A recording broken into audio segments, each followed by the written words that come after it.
Well, looking for redemption in a big way. Diamondbacks will look to put last night's loss in Game 1 to bed tonight at Target Field. Game 2 of this 3-game series as this 9-game road trip rolls on. First pitch is coming up in about 40 minutes or so. Steve Berthume and Bob Bremley, of course, have the call. We do set the table. This is Diamondbacks Live. It is presented by State Farm, and welcome to our coverage of Diamondbacks baseball on Fox Sports Arizona.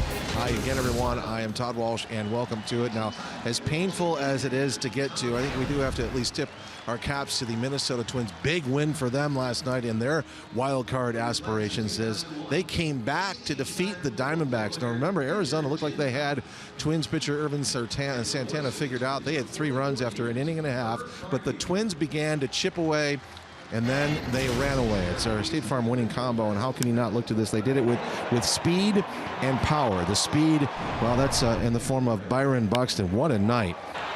His numbers combined with Miguel Sano all over Arizona Diamondback pitching, including an inside-the-park home run. He tripled, as well as this double down the line, and he almost got the cycle. And Miguel Sano hit home runs that you write home about.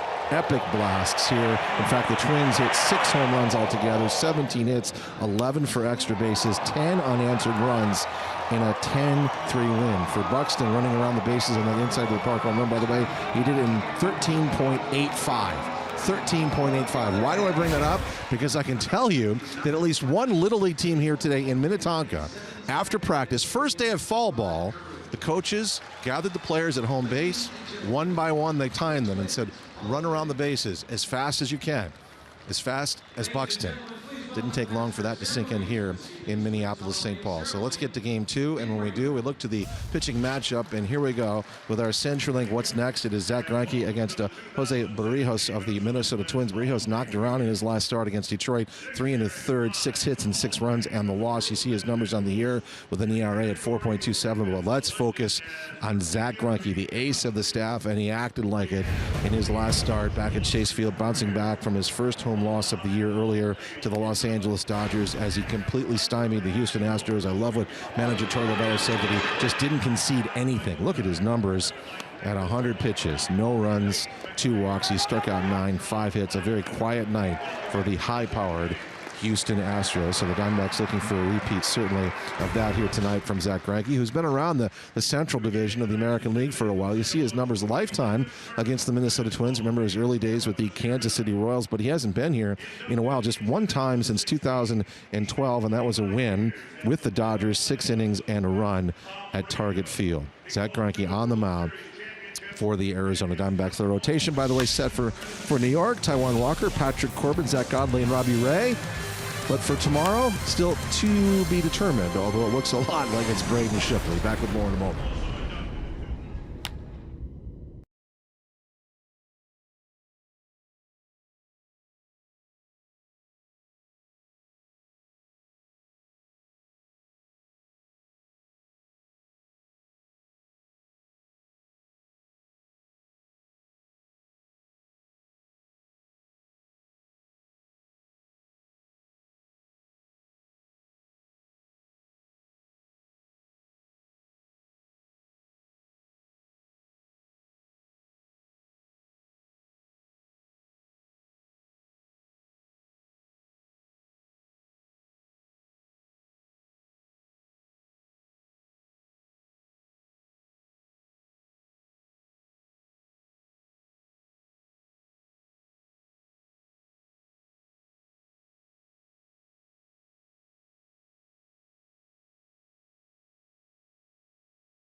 Arizona, presented by State Farm, is also brought to you by CenturyLink, connecting you to the power of the digital world. By Gila River Casinos, earn more reward points faster and then redeem in more places with The Card by Gila River Casinos. Sign up for The Card today. And by Pepsi, the official soft drink of your Arizona Diamondbacks. Stop by your local Fry's and stock up on some today. Well, yesterday, upon his arrival back here to Minneapolis, St. Paul, former Twins manager and Diamondbacks bench coach Ron Gardenhire honored as he took the lineup card out for the presentation to the umpires and then a check presentation to the Prostate Cancer Foundation. There you see his numbers over the years, and just a big figure here in the Twins atmosphere, I should say. And I'll tell you this about Ron Gardenhire. I said this yesterday. He thoroughly enjoyed being here yesterday. He has such a great love of this state, the people in it, the fans, the Twins organization, and it is reciprocal. He slept in his own house when he got here after we landed from Houston, woke up, checked his power auger and his ice fishing gear, got his blood tested, still defeating that prostate cancer, then came to the ballpark, but to the other side, the visitor side, for the first time. And when we talked to him on the top step, well, they were mowing the freshly rained on lawn here and then blowing it. A very familiar scene for Ron Gardenhire. It doesn't get much better than this. A little rain earlier here today and a beautiful place, and they're whacking that grass and blow drying, and I've seen this happen here a lot of years. Well, I never got to blow dry our lawn in the yard, but that's a whole other story. So let's go into your head. What was it like when you got here today? You know what, coming to this side, the visiting clubhouse is a little different, but I went through and, saw some friends that I've known here a long, long time, and it was nice. It was nice flying in last night and actually getting in the car and driving back to my house, and that was cool. So it's been good. A little nerve-wracking for me coming here, but it's been good. What do you think it'll be like this weekend? You know what? There's a lot going on in the Hall of Fame here. They're inducting, Michael Kadire into the Hall of Fame. Rod Carew's here, and I just said hello to him. So I'm seeing a lot of really neat things, and they got a lot of stuff going on. I just want us to play baseball. That's what I'm here for, is for the Diamondbacks to win some ball games and get out of town. More from Ron Gardenhire, an extended interview, as you just saw, tomorrow on Diamondbacks Live about his life and times here. There's Ron Gardenhire, a live look inside the Diamondbacks dugout. Michael Kadire about to be inducted into the Twins Hall of Fame. A special weekend of baseball here in Minnesota.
I'm also brought to you by Gigablast Internet from Cox. Get ready for the gig life. By your local Burger King restaurants. For a limited time, get 2 flame-grilled Whopper sandwiches for $6. Restrictions apply.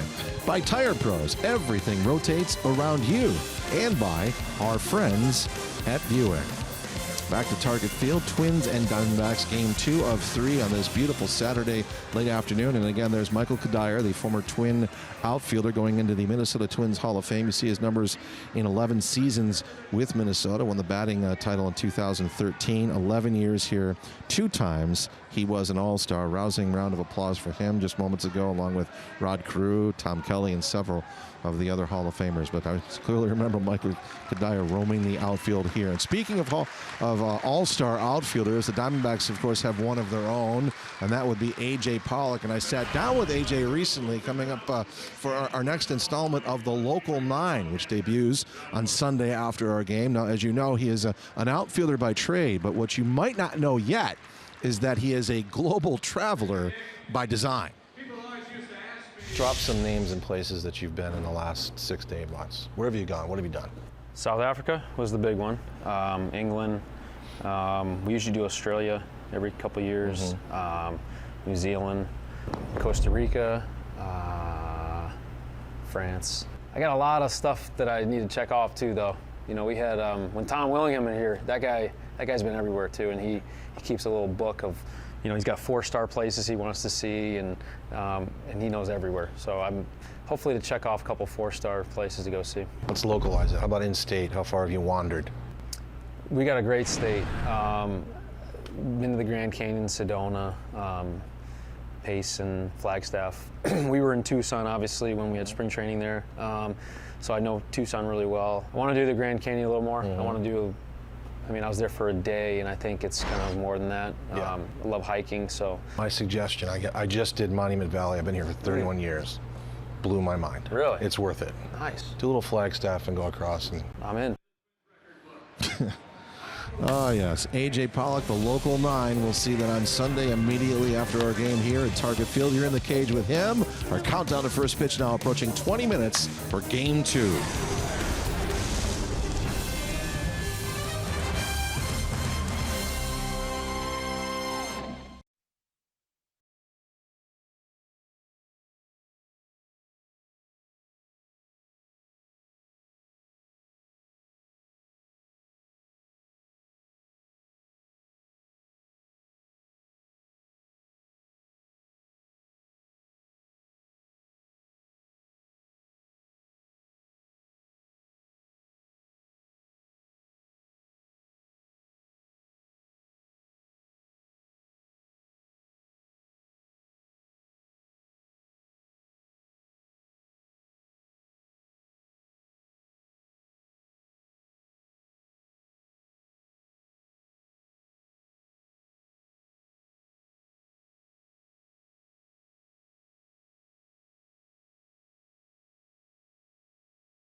I presume that's his family and extended family. There he goes, about to be And there he is, going to the podium to be enshrined here.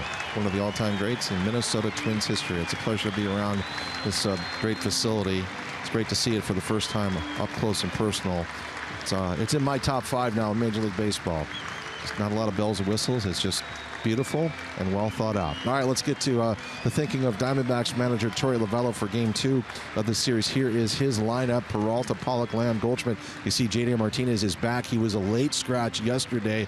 It clearly missed his bat. Descalzo, Drury, Marte, and catcher Jeff Mathis. The Diamondbacks 2 for 8 with runners in scoring position, left 6. Goldie had a couple of hits. David Peralta with 3 for 4, of course, with that solo home run to lead off the second inning. For Paul Molitor and the Minnesota Twins, they pounded out 10 runs on 17 hits, 6 home runs, one of them an inside the Parker. But the reason we bring up what they're doing now is because of where they stand now in terms of the wild card in the American League. At the start of play, they tied the Angels with that win last night, 3 back of the Yankees, half up on the Royals and the Mariners, chasing Cleveland in the American League Central. That was a big win for the Minnesota Twins last night. Before I take a break, though, I do want to tell you one thing. I was supposed to go to Brainerd and hang out on Gull Lake today, but I couldn't make it due to time constraints. So I had puppy dog tails for breakfast in Uptown with frosting on the side. Had lunch in Minnetonka and Glen Lake. And then when I was there, a native, an old crusty guy said, "Hey, I'm going to challenge you. Tonight on your show, when you go to a break, instead of saying we're in Minneapolis, St. Paul, why don't you just once say we're in St. Paul and Minneapolis?" And I said, "Well, why?" He said, "Just do it and see if anybody gets it." Something about big brother, little brother. So I've done that. If I've offended anyone, I blame the late, great Mary Tyler Moore. But I know we're here in the Twin Cities. How's that? The Twins and the Diamondbacks approaching 15 minutes till first pitch.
Diamondbacks Live continues here from Target Field, and a look at the wild card race at the start of play today. The Rockies with that win, Diamondbacks loss. It's now 1 game separation. You see the Brewers are visiting the Rockies again tonight. The Pirates all over the Cardinals 5-1 in the 4th. The question after the game last night, with the way the Diamondbacks have been playing and struggling, what's the level of concern to manager Torey Lovullo?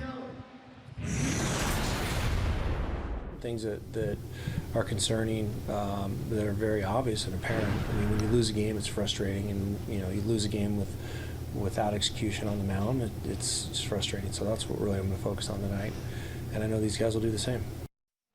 So a quick look ahead to that, but also how about the Los Angeles Dodgers? The rich get richer and richer. By the way, they sent Jock Peterson down to the minors, put Yu Darvish on the DL, but they brought Adrian Gonzalez back last night. He got a double and an RBI, and then we found out late last night they acquired Curtis Granderson from the Mets, adding depth to the outfield. And earlier today, guess what? Gonzalez drove in Granderson, part of a 3-0 win over the Detroit Tigers. With all of that said, let's get a bigger picture look, I should say, at the Arizona Diamondbacks. A rare visit from their general manager, Mike Hazen. I caught up with him yesterday. So, Mike, I know there's a method to the madness. I don't see you around a lot. And there is a reason, right? Yes. I'm good in small doses. But that's part of the MO of being the boss. I've seen that from other general managers, right? Yeah, nobody wants the boss to be around, right? It's a long season. These guys go through the ups and downs, and they grind it out, and we're in constant communication, and there's somebody from the front office here every time, but I just try to spread it out a little bit and give them some space sometimes, I can appreciate that. I do want to get kind of a state of the team address, though.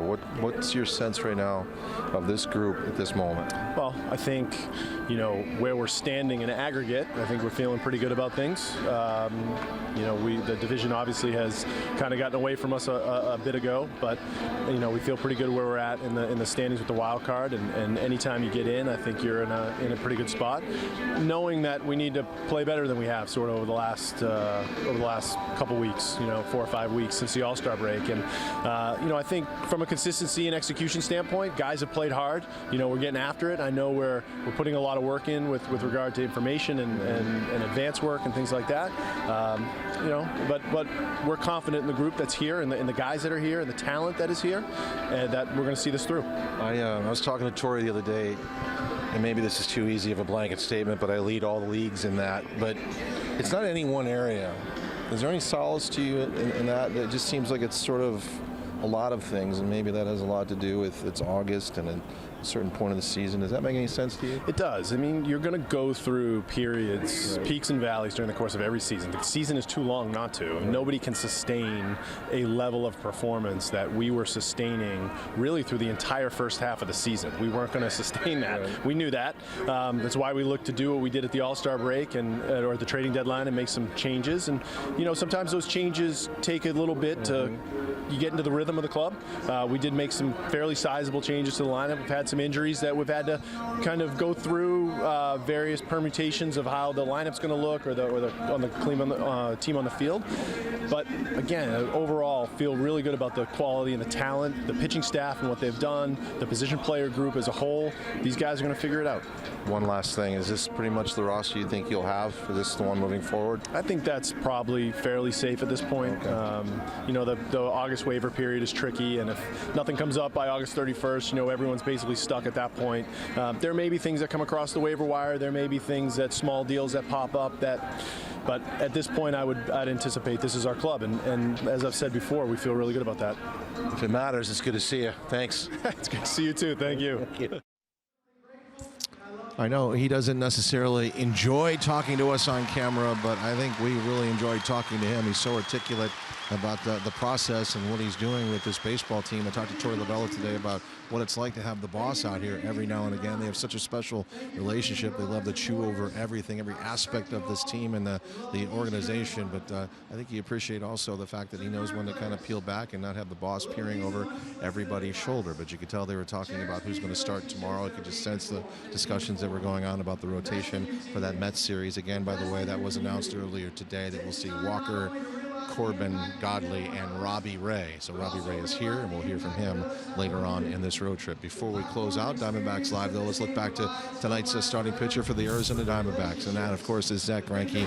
He is the ace, the number one, the guy that goes out after a tough loss like last night. And you see his numbers on the season coming off a loss, 8-1. Look at the ERA, and overall in his career, 83 and 59. That's the kind of stuff that you hang your hat on if you're a starting pitcher at any level in baseball. You want to be able to come out and stop a losing streak and start or continue a winning streak.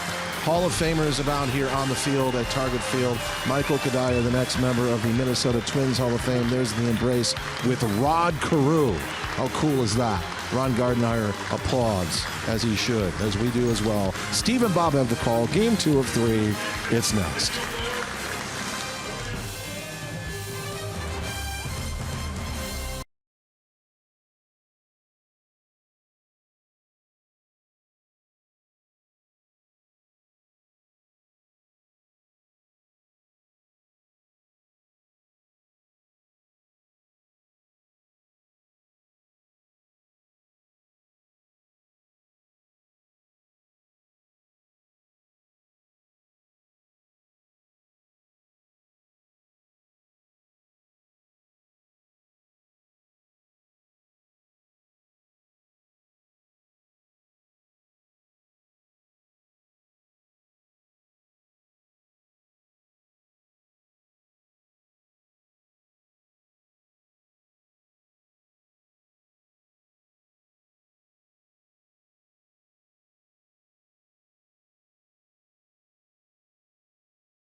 Well, it's hard to ask for better baseball weather than what we have today in Minnesota. Just gorgeous here, sunny, cool, and comfortable, which hopefully gets the D-backs bats going in support of Zach Greinke. We've got two teams in a fight for wild card spots, matched up again tonight on a Saturday in downtown Minneapolis.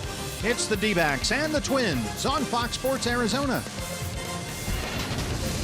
Good evening from Target Field in Minneapolis, and welcome to the broadcast. Steve Berthume and Bob Brenly along the way. The second of a 3-game series here, the D-backs and the Twins.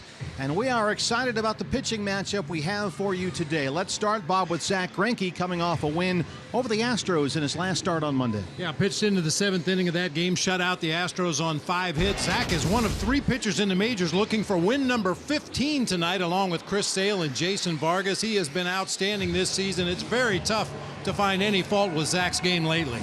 Well, here's a young pitcher that has Twins fans very excited. Jose Barrios, who's also in double-digit wins. He's 10-5. And he really didn't start pitching at the major league level until the first week of May, so to rack up 10 wins already, very impressive for the youngster. He struggled a little bit, giving up 5 first-inning runs in each of his last 2 starts against the Rangers and the Tigers. So the Diamondbacks will look to continue that trend, try and get to Barrios early here. A lot of D-backs fans with us at Target Field, and the first pitch is coming up on Fox Sports Arizona. Diamondbacks baseball on Fox Sports Arizona is brought to you by Gila River Casinos. The card by Gila River Casinos earns you rewards 10 times faster than ever before. Sign up today at any Gila River hotels and casinos location. By Chaz Roberts Air Conditioning and Plumbing, choose Chaz. By Jack in the Box and the Jumbo Jack, a home run for your mouth. By the Donor Network of Arizona. Sign up, save lives. Visit DonateLifeAZ.org. And by CenturyLink, connecting you to the power of the digital world.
On Fox Sports Arizona is brought to you by your Valley Honda dealer, where you get more standard features for less money.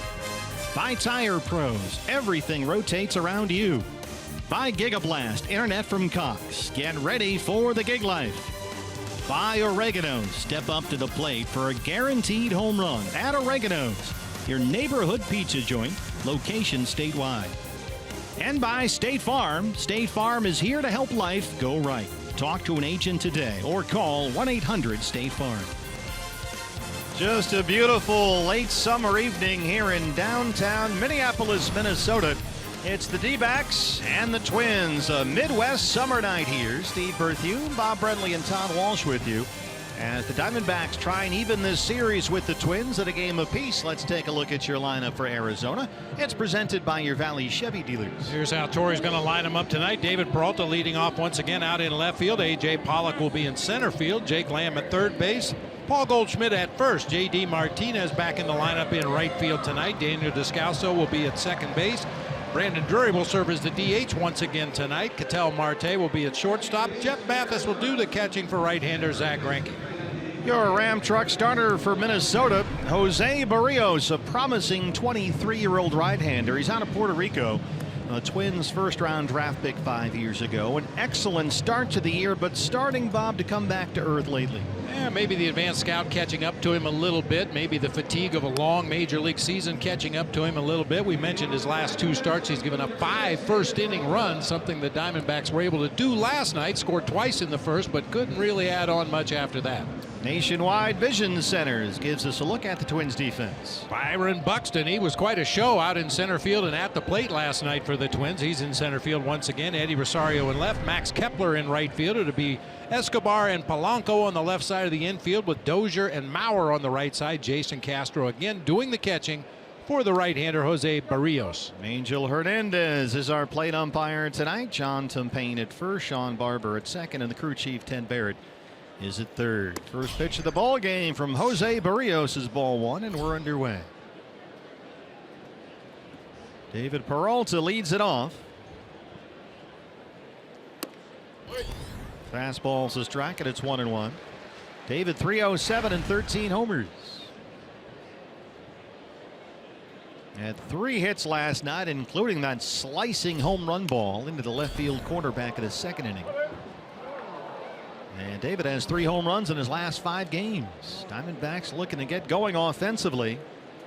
They had a 3-0 lead last night, lost 10-3, had only 2 hits after the second inning.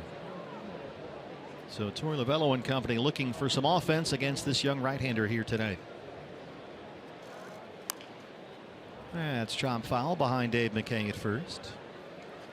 D-backs 12 games over 500, 1 game behind the Rockies for the first National League wild card spot. Cardinals only 4 games behind the Diamondbacks. Brewers are 4.5 back. Milwaukee is at Colorado tonight. St. Louis playing at Pittsburgh today. They're in a rain delay. Peralta strikes out. 1 down. Time now, BB, for your Valley Honda dealers. Key to the game.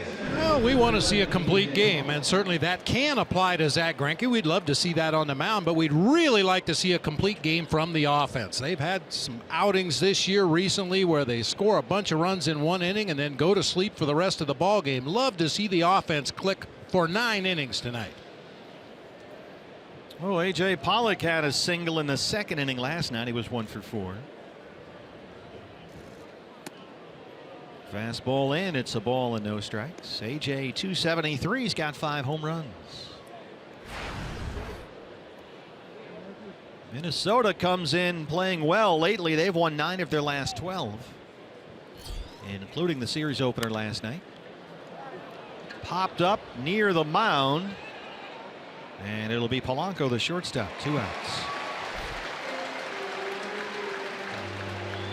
Minnesota is 6 games behind Cleveland for the American League Central Division lead, but as of this moment, the Twins are tied with the Angels for the second AL wildcard spot. So 2 teams very much in a dogfight for postseason positions going head to head here. 2 down for Jake Lamb. 266 and 26 home runs. He's knocked in 94.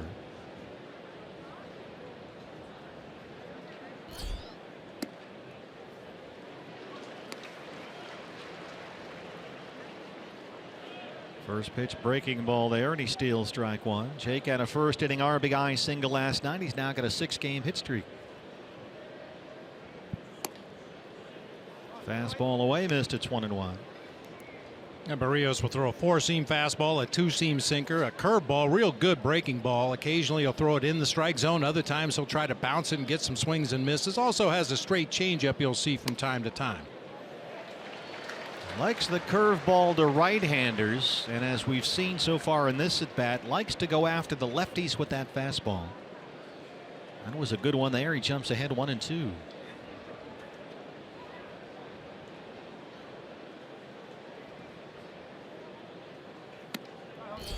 Another fastball missed. 2 balls and 2 strikes. You talk about pitchers having first inning troubles. Barrios has allowed 5 runs in the first inning in each of his last 2 starts. But so far so good for him. Goldie would be next. Base is empty. 2 outs, 2-2 on Lamb. He actually won one of those ball games. The 5 runs he gave up in the first was all he gave up in the game. Amazing. That was 2 starts ago. Last start a week ago Saturday, so he's pitching on a full week's rest tonight. That was at Detroit. 5 first inning runs against the Tigers. Yeah, and that start against the Tigers was the first time this season that he did not record a strikeout in one of his starts.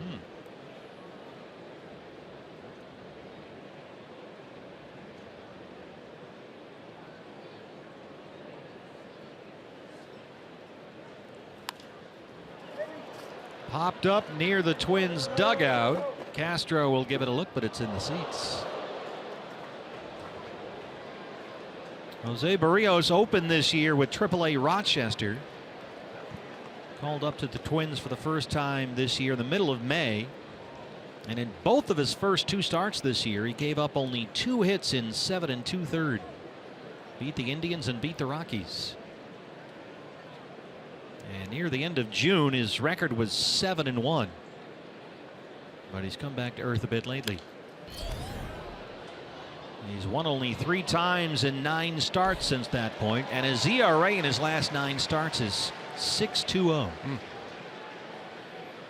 So he's not having quite the success after the All-Star break he had the first half of the year. And Jake Lamb putting up a fight. Here's another 2-2 pitch.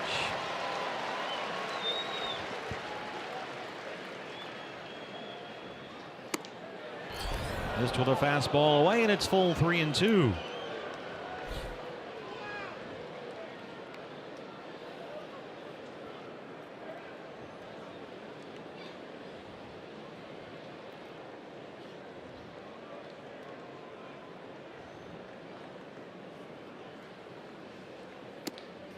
Ball 4, he walked him, a chance for Goldie.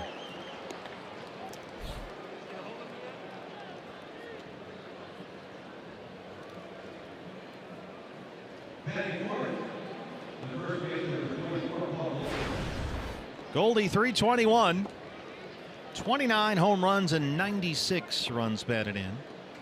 A pair of singles with an RBI last night. He's now got an 8-game hitting streak.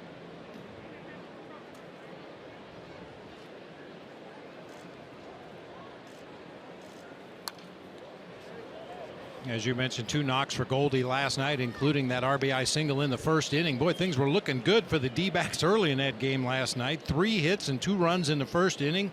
Another 2 hits and a run in the second inning. It looked like it was going to be a blowout, but then the Twins woke up, and boy, did they hit some long homers last night. And credit as well to Irvin Santana, who retired 10 straight Diamondbacks at one point. So he really settled in nicely. Santana got his 13th win of the year. Went 6 innings.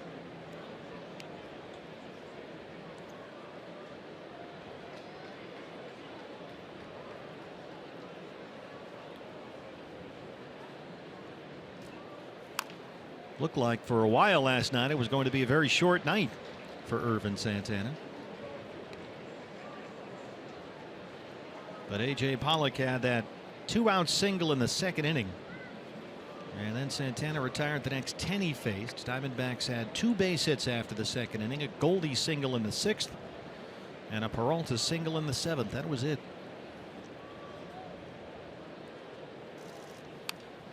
Fouled straight back. It stays 1-2. Yeah, it really was quite a turnaround for Santana last night. As you mentioned, it looked like he wasn't going to pitch into the 3rd inning of that ball game last night. His body language was bad out there on the mound. He was making a lot of mistakes in the middle of the plate, but then the switch went on for him. He struck out 5 guys in a row after that A.J. Pollock single in the second inning and just continued to deal after that.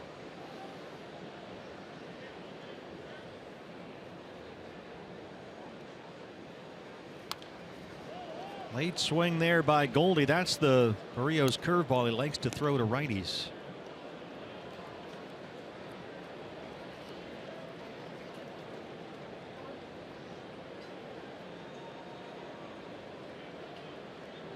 The 4-seam and 2-seam fastballs from Barrios average 93 miles per hour both pitches. He can get it up to 97 though, as we've already seen.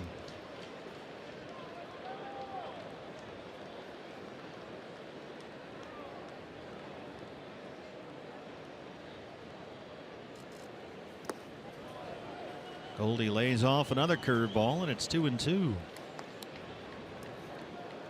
Making this young man throw some extra pitches here to get out of this first inning.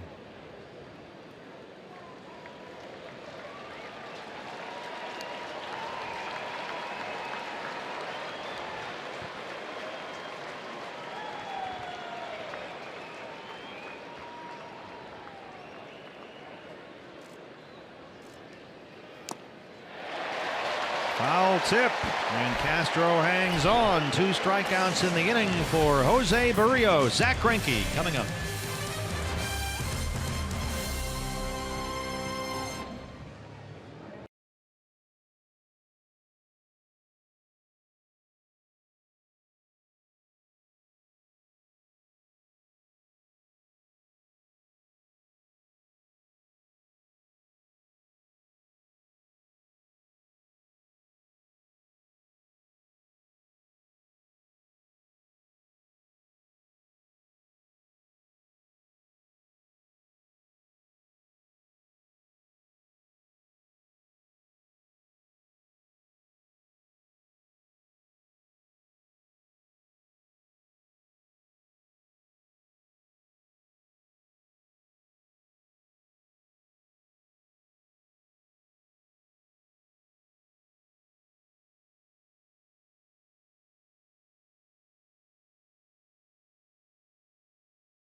for the home half of the first inning.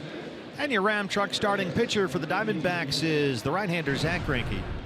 A 3.01 ERA that ranks 4th best in the National League. Zack coming off a win over Houston on Monday at Chase Field. Yeah, 23 previous games against the Minnesota Twins. 19 of those starts. A 5-8 record with an ERA of 4.5. Very unusual to see those kind of numbers against Zack Greinke against a particular team. The dangerous Brian Dozier, the power-hitting second baseman, leads it off for Minnesota.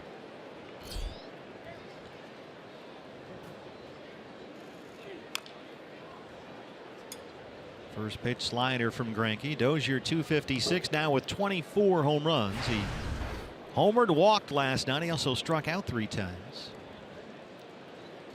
A dead pull hitter. He blistered one down the left field line up into the back of the second deck in the 8th inning last night.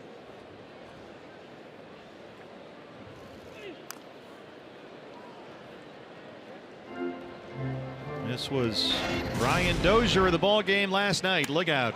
Yeah, it was an unusual night. He punched out his first 3 at-bats of the game and looked bad doing it, then drew an intentional walk in his 4th at-bat and then homered in his 5th. A little easier to go home after a game like that than if you hit the homer in the 1st and then strike out 3 times to end the game. And on a good note, Angel Hernandez behind the plate didn't like that fastball, and it's 1-2. There's some stuff going on with the umpires. We'll get into that a little bit later.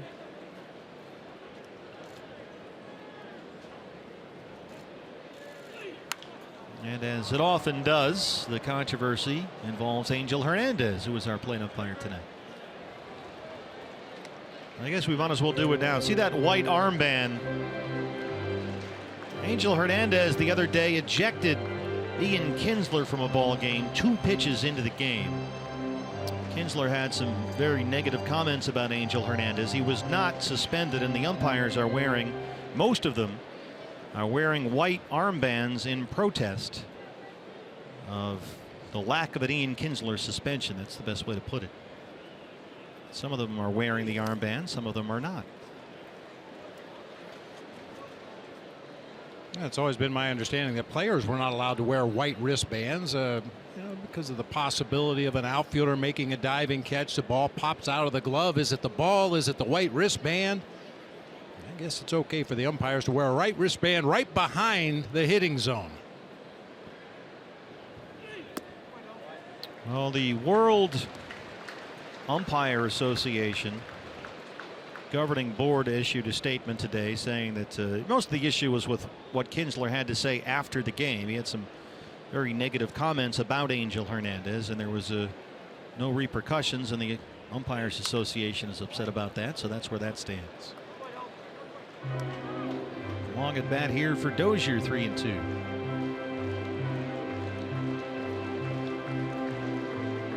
Might not be the best timing in the world for a group of employees who are soon to be obsolete. Well, considering what else is happening in the world and in our country right now, there are other things that you could focus on, but that's all right. A roller up the middle and into center field. Dozier, well, he earned that leadoff single long at bat right there. Let's take a look at the Twins lineup. That's presented by your Valley Chevy dealer. Brian Dozier led it off. He'll be playing second base again tonight. Max Kepler out in right field. Some of these guys actually did not homer in the game last night. Joe Mauer will be at first base. Miguel Sano DHing tonight. Eddie Rosario out in left field. Eduardo Escobar at third base. Byron Buxton out in center field. Jorge Polanco at shortstop. Jason Castro doing the catching for the right-hander, Jose Barrios. Well, here's a guy who did homer last night. In fact, he's homered in the last 2 games. The right fielder, Max Kepler.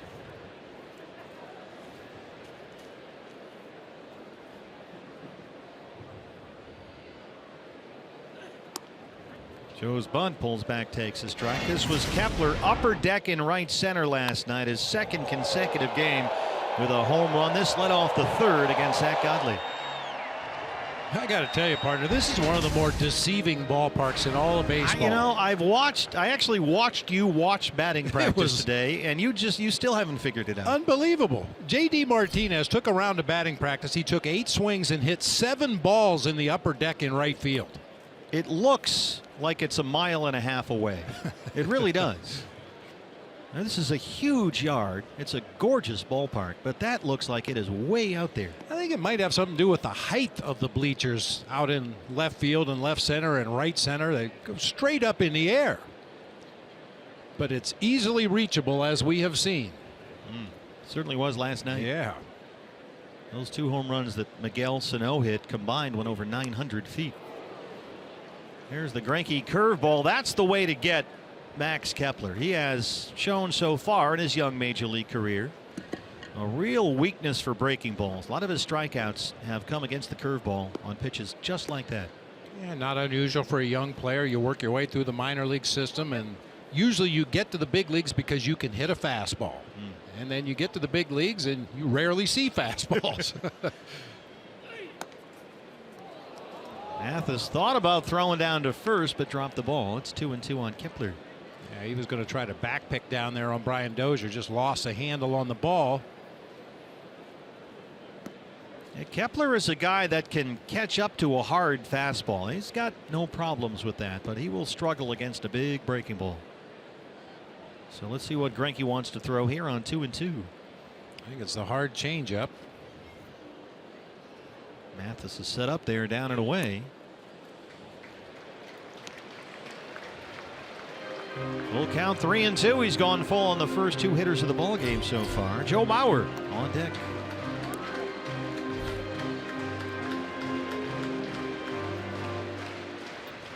Well, whatever you throw to Kepler, you can't make a mistake. He's got 6 home runs in his last 12 games. He'll keep Dozier close over there. Dozier can run a little bit. He's got 11 stolen bases.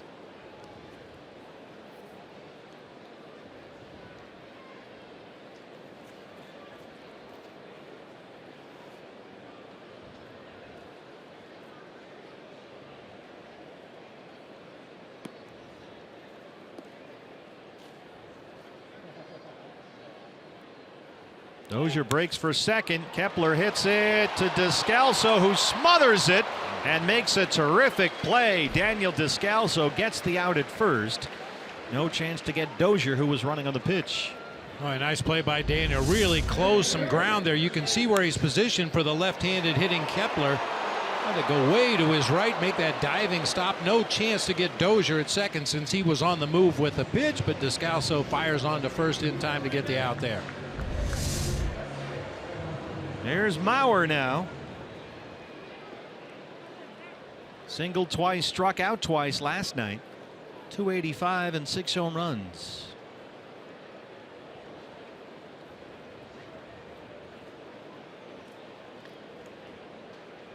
Mauer is a guy who usually sees a lot of pitches. Pitchers work him away with fastballs. He usually lets those go by. He will rarely chase a bad pitch, especially when he's matched up against a right-hand pitcher.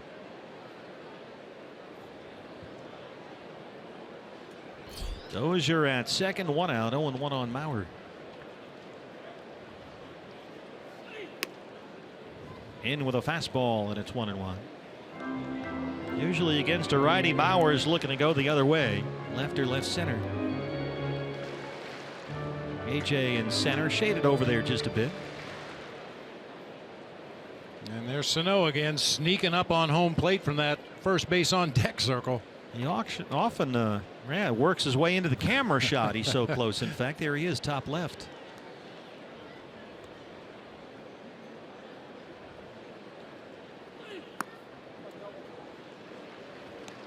Hard changeup. And Mauer laying off. He's ahead 2-1. Joe Mauer's got 7 hits in his last 3 games. He's been hot lately.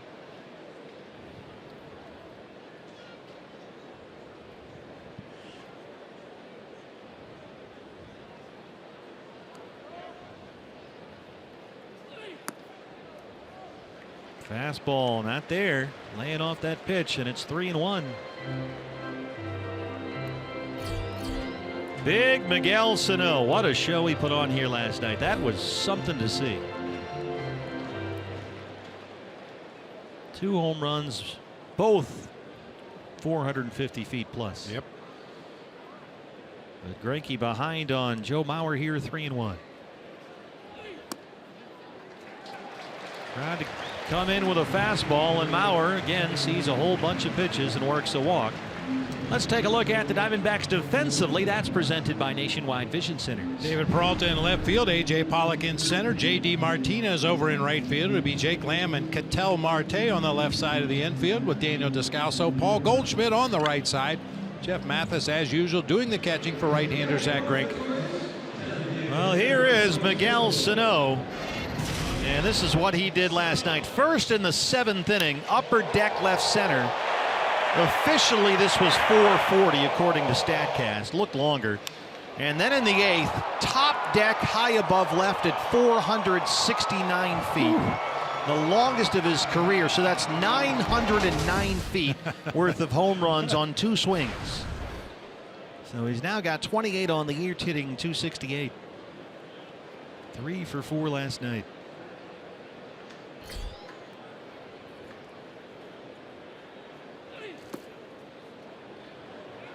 He didn't go. John Tumpain at first. Sano also leading the major leagues in strikeouts, so he's got a lot of swing and miss in him, especially in 2 strike counts.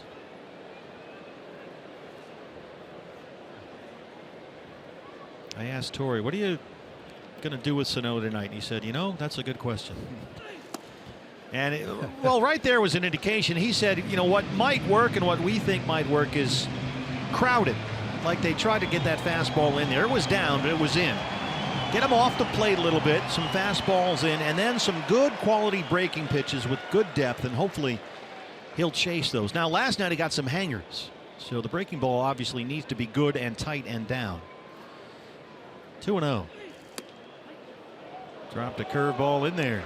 That's always a good plan of attack against a big power hitter like Sano. Make him aware inside. Let him know that you will come in there with your best fastball. That speeds up the dial just a little bit in his mind to get to that inside fastball, and maybe that will open up some pitches on the outside part of the plate. Fastball away, and it's 2-2.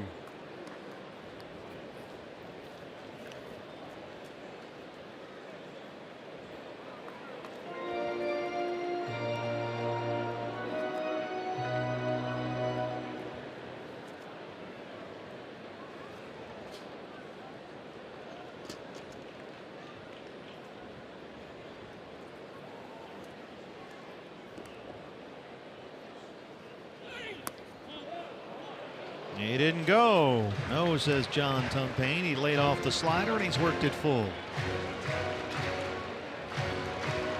Another 3-2 count, the 3rd in this inning for Zach Greinke. Eddie Rosario, the left fielder, is on deck. Greinke's only gotten 1 out. He's about to throw his 25th pitch of the ball game.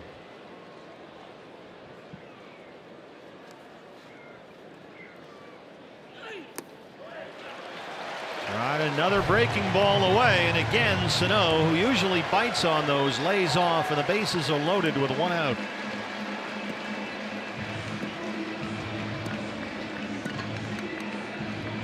I got to say, for a guy that has a reputation, not a reputation, it's on the back of his bubblegum card. He strikes out a ton, but he's shown some pretty good plate discipline in the first couple games of this series, laying off some of those sliders down low and away, some of the breaking balls in the dirt. He seems to have come a really long way, both offensively and defensively, for a guy who's only 24 now. They've got a real good nucleus of young, talented position players here in Minnesota. It may take another year or 2 before they really see themselves in the middle of a playoff push, but they certainly have some talent on board, no question about that. Yeah, you're right. There's a lot to like about some of these guys, and another one of those talented youngsters is at the plate right now. It's Eddie Rosario.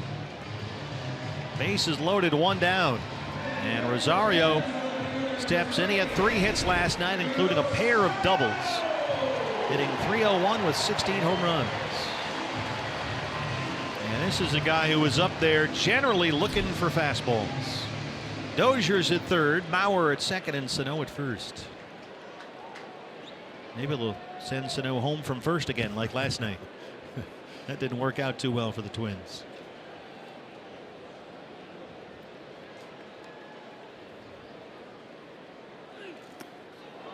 Yeah, he's up there hunting fastballs and got a first pitch curveball. When he sees a fastball, even when it's inside or when it's up, generally Rosario is chasing. So he's got some holes.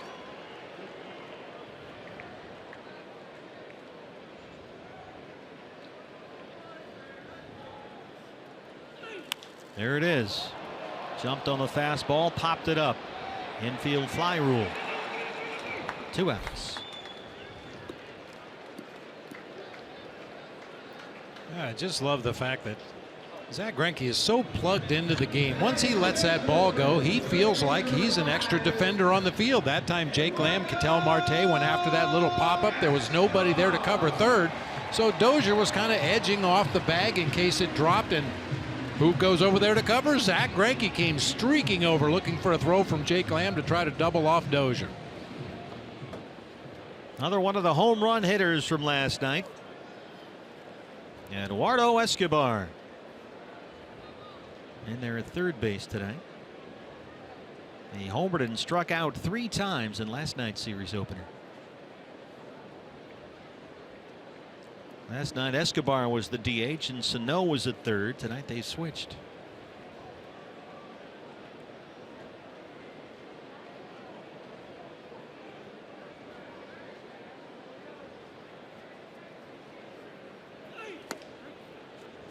Fastball's a strike. Eduardo Escobar in the 7th.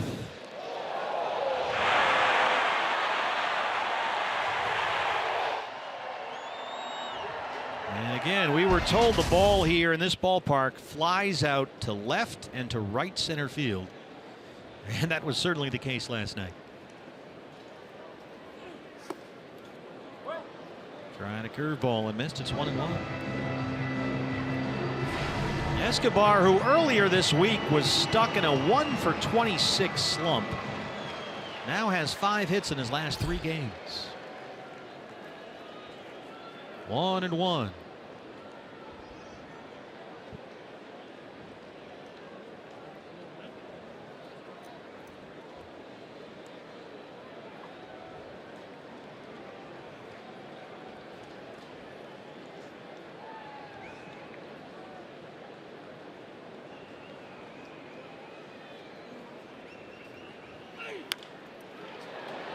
Popped up. Lamb in front of Marte, and Zach Greinke wiggles off the hook. He leaves him loaded. No score in Minnesota.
Minneapolis, Minnesota, D-backs and Twins no score. Hey fans, don't forget the long-awaited super fight.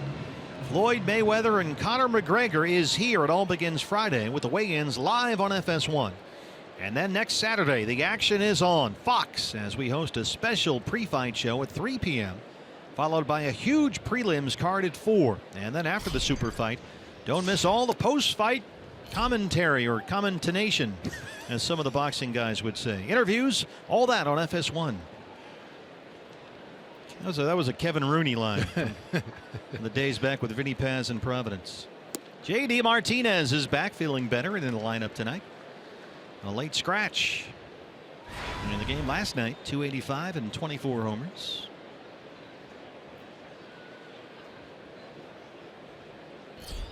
Yeah, we knew somebody was under the weather last night. They had the initial lineup was put out with J.D. Martinez in it. A.J. Pollock DHing last night, but Torrey told us, better write it in pencil. There's a guy we're not quite sure about. He wouldn't say who it was. It turned out to be J.D. Martinez. I was feeling a little more under the weather right there. Barrio strikes him out. He's already punched out 3.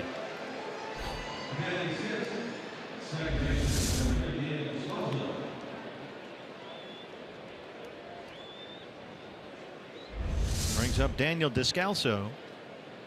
0 for 3 with a walk last night. He struck out twice. 238, 7 homers. Who do you got in the big fight, by the way?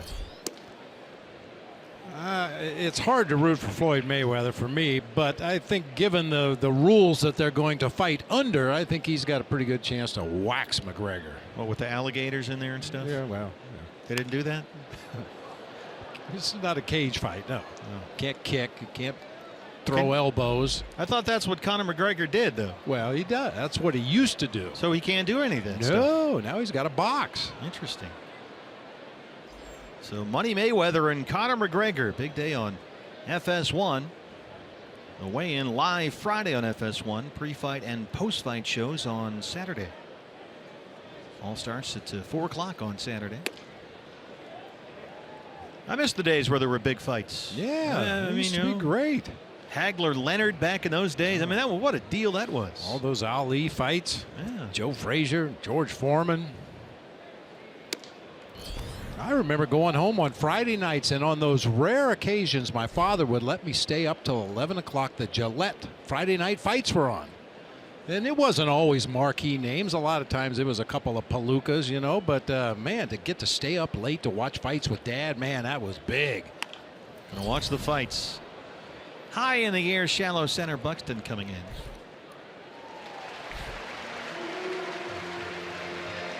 I remember going down to the Boston Garden to watch Hagler Leonard when Marvelous Marvin Hagler got robbed. Still upset about that. Brandon Drury. Brandon, the DH for the second night in a row, 0 for 4 last night. He was the guy who had to scramble the Jets last night and was the last minute DH when J.D. Martinez was scratched.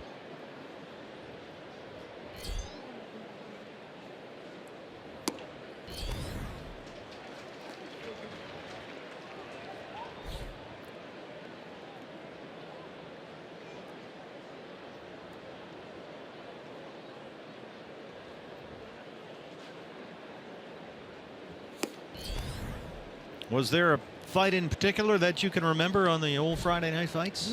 Because I rarely stayed awake until the end of them. It went to like 1 o'clock in the morning, And man, when you're a kid, you get to stay up past your bedtime. And usually in the summertime, that meant when the street lights come on, it's time to go to bed. Yeah. To get to stay up till 11. I don't remember any specific fights. I remember a lot of them were from Cobo Hall in Detroit. There was a place up in Akron that they used to televise the fights from time to time. Like I said, it wasn't always the marquee names or the marquee venues, but it was always fun to sit up with Dad and watch the fights for about an hour. Yeah, we figured you'd pass out on the floor anyway. He was probably right. Yep. 3-1 on Drury.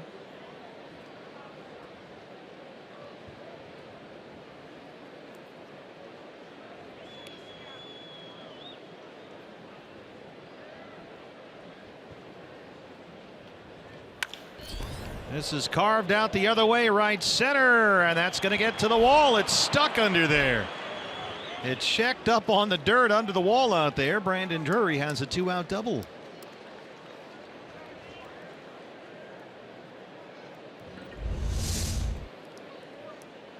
We've got a fastball center cut. Drives it out there toward right field. That's good to see. I say it all the time. Guys hitting the ball to the opposite field means you're waiting, you're seeing the ball, pulling the trigger late in the hitting zone. Clean line drive to right field that time for Drury.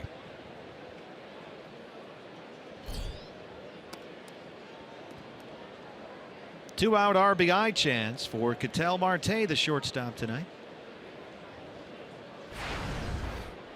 Ketel 0 for 4 last night, 284 and 4 home runs.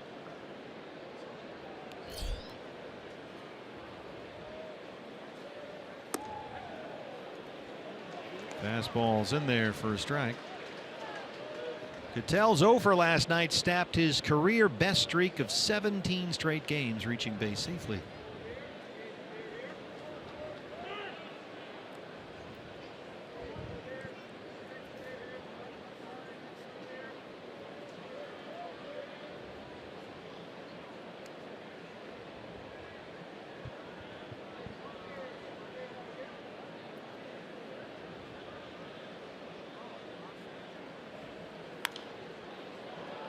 Oh, and 2.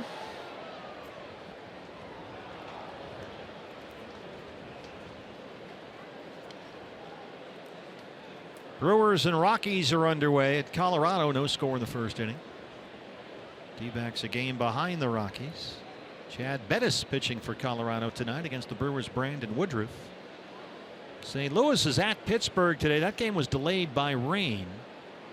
I think they're back in action. The Pirates are beating up the Cardinals 6-1. They're in the 7th inning at PNC Park. 0-2.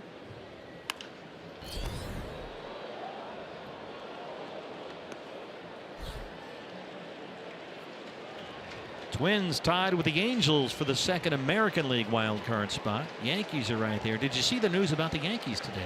I did not. Aroldis Chapman is no longer the closer. Wow. You're going to have Dylan Betances close some games, so take that to arbitration. Randy Levine, your thoughts?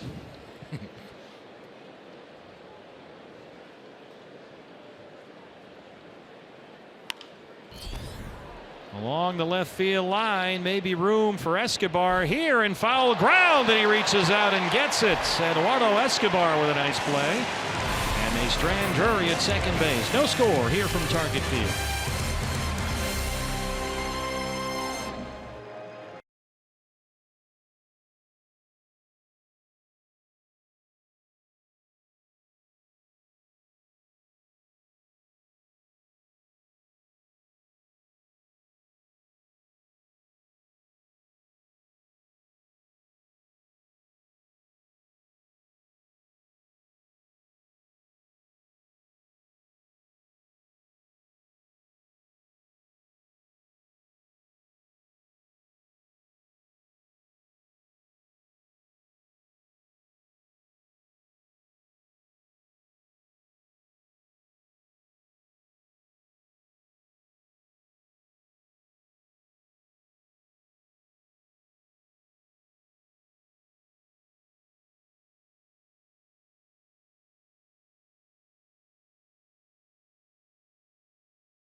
Your Cox high-speed highlights. An inside the park home run clocked at 13.85 seconds around the bases.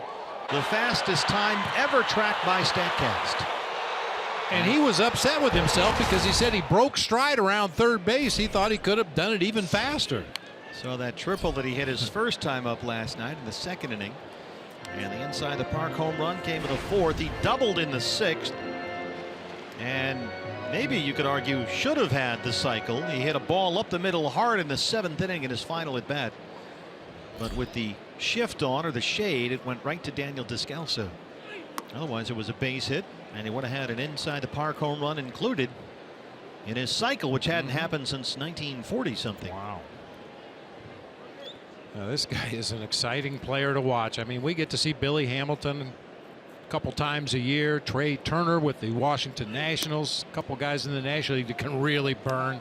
This guy's right there with him. Paul Molitor was saying after the game last night it reminded him of some guys from his era like Willie Wilson or Bo Jackson. Yeah, good comps.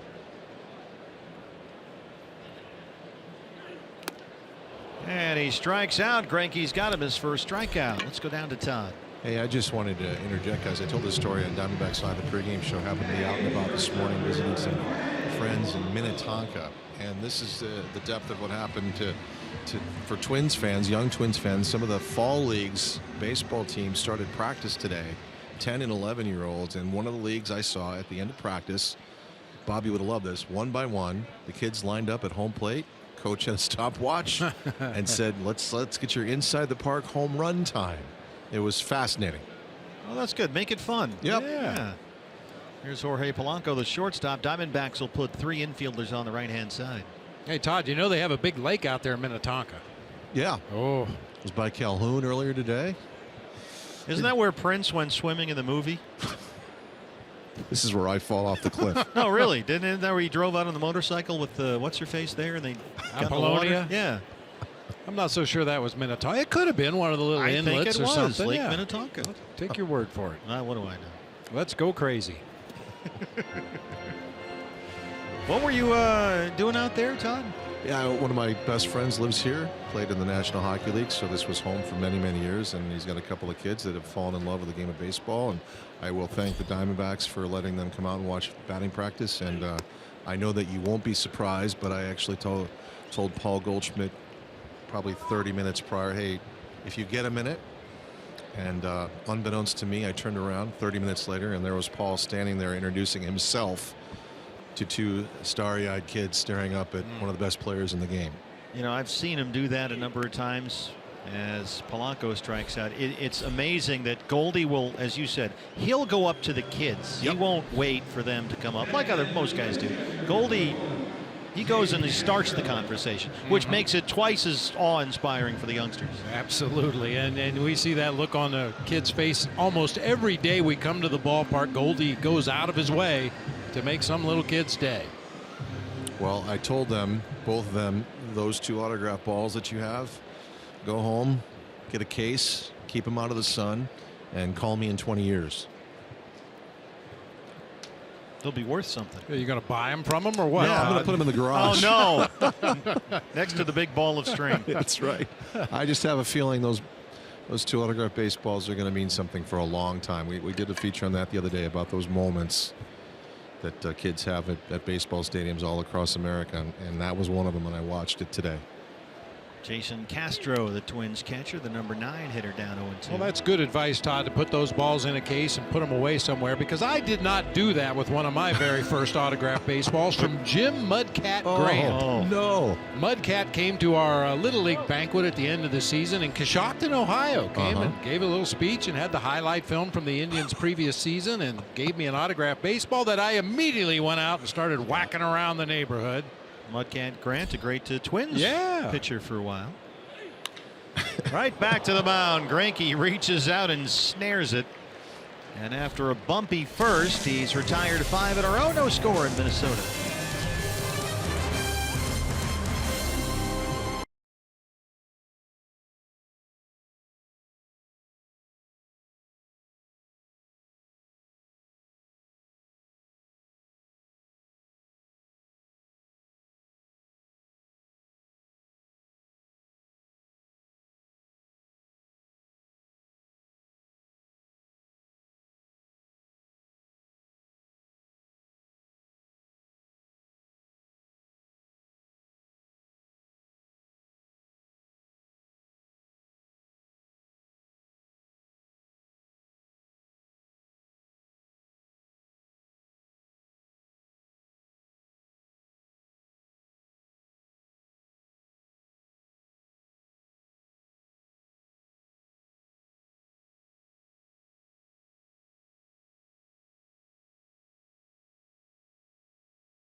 Here at Target Field in Minneapolis, D-backs and Twins scoreless in the third. Fans, Players Weekend is coming up August 25th through the 27th, and you can commemorate the inaugural Players Weekend at MLBshop.com. Limited edition D-backs jerseys and t-shirts featuring the player-picked nicknames. Now, these are different looking jerseys they're going to wear this weekend, and every player has picked his own nickname to go on the back where the name would normally be, and you can get these jerseys and t-shirts MLBshop.com, where the gear the players will wear on the field next weekend, available while supplies last. Jeff Mathis leads off the third against Jose Barrios, who has struck out 3 so far. Of course, the best nickname jersey that the Diamondbacks have is Zach Greinke. The back of his jersey says Greinke. It's perfect. It is, isn't it? You couldn't come up with something better than that. I still can't believe nobody picked He Hate Me.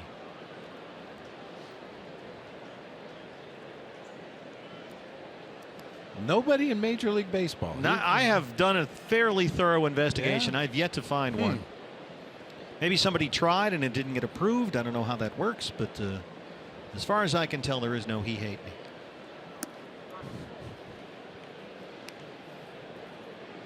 Mathis had an RBI single in his start behind the plate Thursday in the win over the Astros. Jeff, in his last 23 games, all starts, is hitting .304.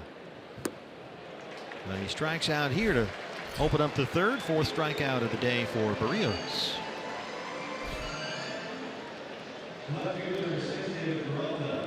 Guy's got a good curveball. There's David Peralta, who struck out to lead off the ball game. Would you just have BB on the back of yours? Probably, yeah. Keep it simple. Pretty clear cut. Yeah, it was funny when Brett Butler came to the San Francisco Giants, and some of my teammates asked him, well, what's your nickname? Oh, BB. Oh, no, it isn't. We already have one of those. Not anymore. And that guy's problem enough. So Brett Butler became Bugsy. That stuck with him, didn't it? Yeah, for a long time.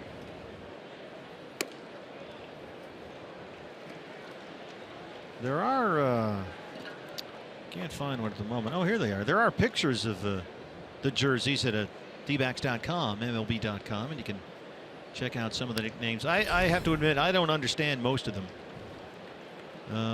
Goldie is Goldie, obviously. Yeah. Greinke is Greinke, which is tremendous. Chris Owings is CO. A.J. Pollock has Paulo on the back of his. Patrick Corbin is Corby. Robbie Ray has Bob, which is what his teammates call him, Bob Ray. That's pretty good. That's very good. Chris Inett is CI. That's the kind of thing that they're doing. Taijuan Walker has Ty Weezy on the back of his. I think you can get all these jerseys and t-shirts at the MLB shop. What was Jeff Mathis was the one I couldn't figure. His is 6. SIX. I have no idea. We got to ask him about that. That one's a little odd. Yeah, isn't it? Archie Bradley has Hollywood on the back of his, which I think is pretty appropriate. But you can check those out at the team shops. Peralta trying to dunk one in there, but Polanco drifts out, catches it. 2 down in the third. Here is Paulo, A.J. Pollock.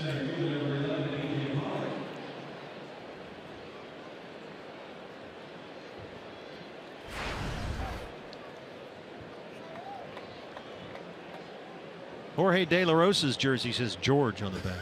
That's funny. Zach Godley is Bull. Gregor Blanco, White Shark. Already talked about Andrew Chafin, who has the Sheriff on the back of his. AJ sends one out to right center. And that'll roll to the wall. Second consecutive inning. The Diamondbacks put up a 2-out double. That's AJ's 26th of the year.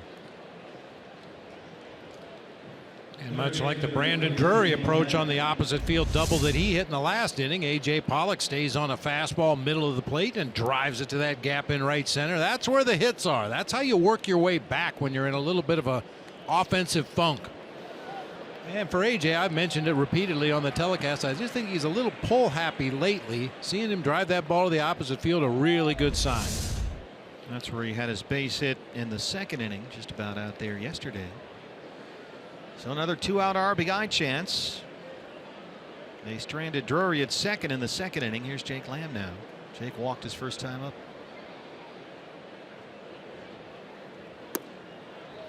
Curveball, first pitch from Barrios. 1-0. Jake had a bit of a quiet July at the plate, but he's hitting .281 in August. 14 RBIs in 15 games this month.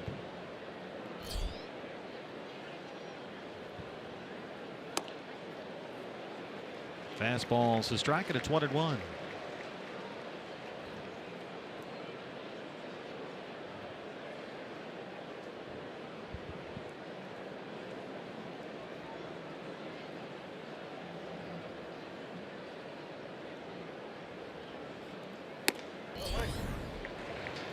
Came in with a fastball. That's generally, as we mentioned earlier, how Barrios likes to attack left-hand batters.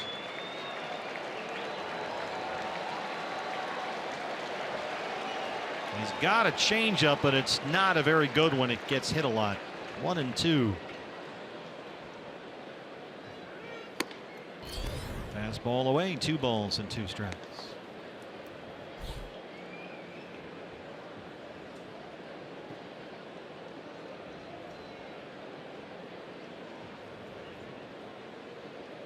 Paul Goldschmidt waiting on deck. He would be next.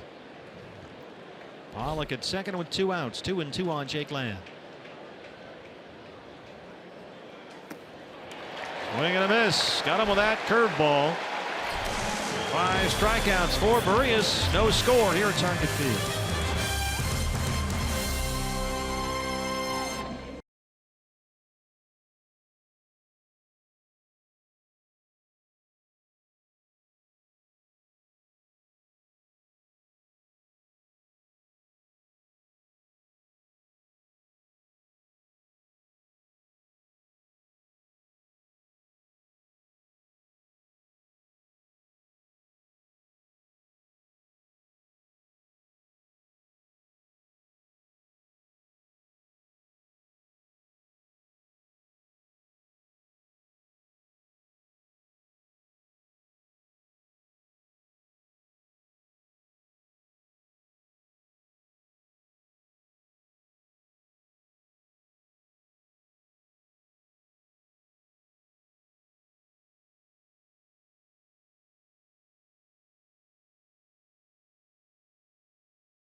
Zach Greinke back out there. So far he's walked 2. He's struck out 2. Our State Farm winning combo, Bob. Zach Greinke this year following a Diamondback loss. That's what you expect your ace to do. Ideally he extends winning streaks, but when he's taken the mound after a D-backs loss 10 times this year, he's 8-1 with an ERA under 2.5.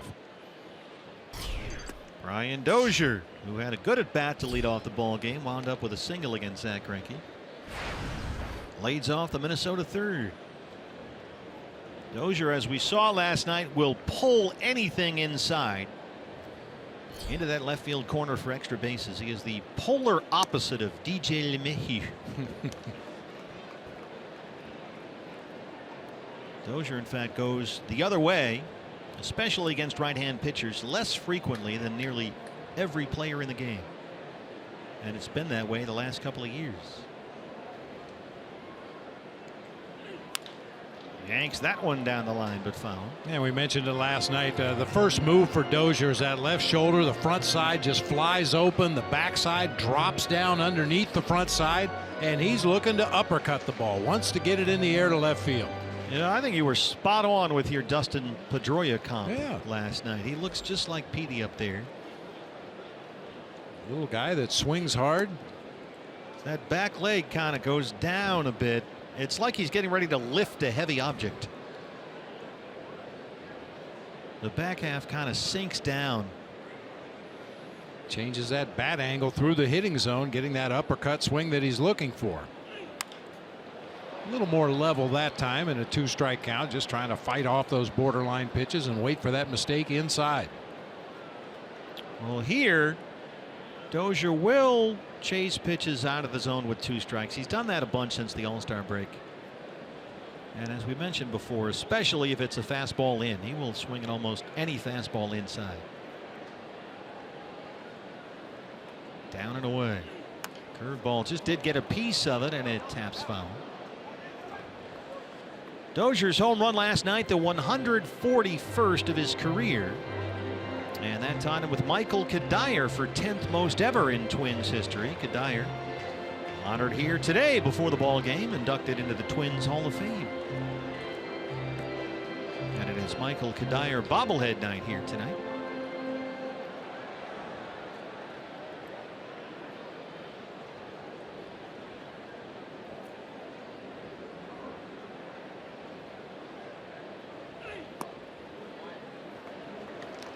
Lays off a slider once again. Dozier has worked a full count against Zach Greinke.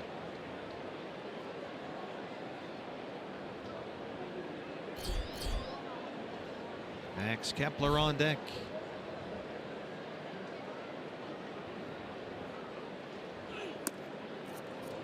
Missed with a fastball. Third walk of the ball game issued by Greinke. And here's Kepler. Kepler grounded out his first time up.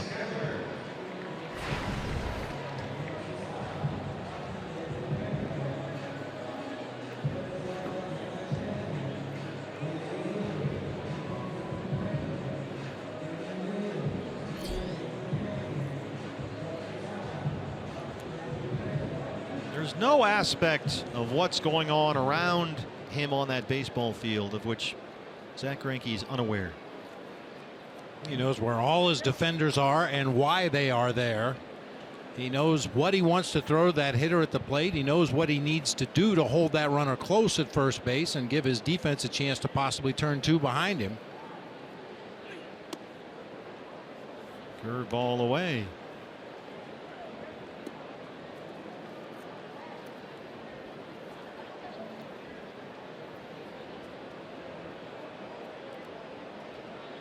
Kepler homered here last night. He's hit safely in 4 straight games. Greinke leaps up and snags it. Marte for 1, and they roll the double play. The Gold Glover Zach Greinke gets 1 started there. 2 down. That's why he's the best. Not only does he get to that ball, but watch how quickly he unloads to second base. Bam, not even a stride toward his target, just flipped it back there for Marte, leading him right to the bag. And for Marte, an easy throw on to first to complete that double play. Nicely done. And it was a perfect throw too, right there. Mauer walked in his first plate appearance today.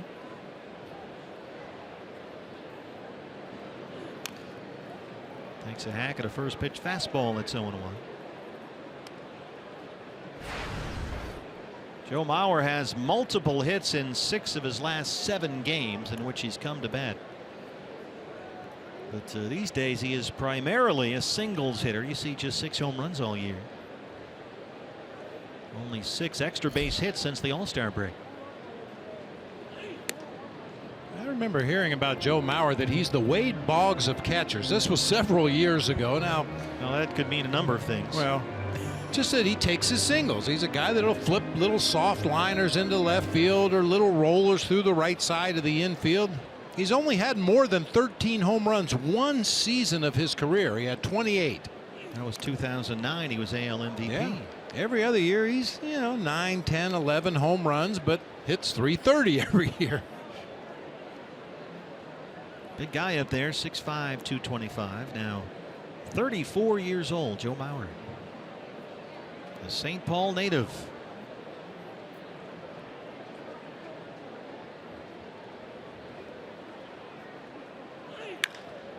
Belts that one to center, and it's in there for a 2-out single. Just the second hit tonight against Zach Greinke.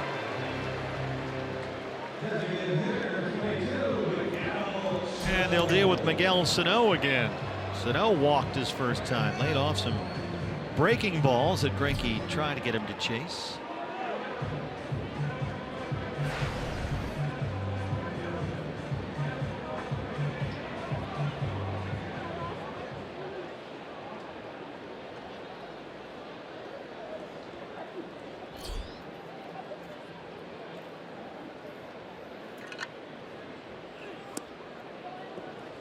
Chased a slider there, and it's 0-1.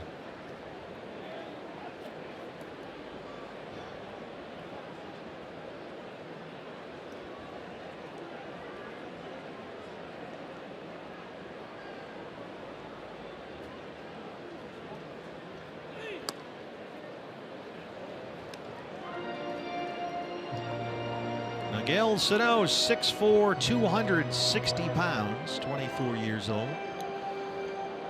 Out of the Dominican Republic, an American League All-Star this year.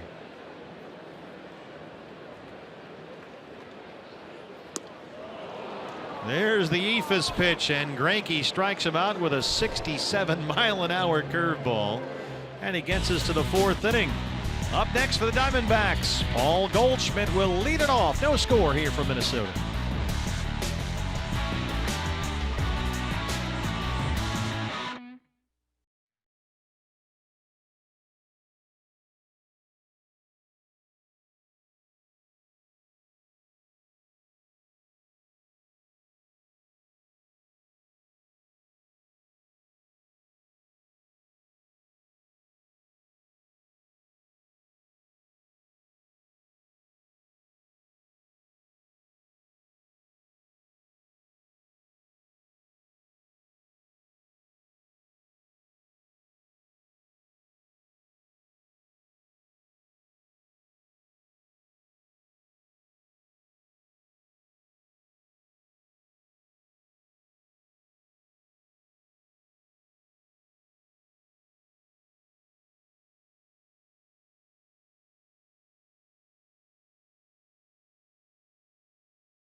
Field. Fans join the D-backs, Sparky, ASU students and alumni Tuesday, August 29th. It's ASU night at Chase Field.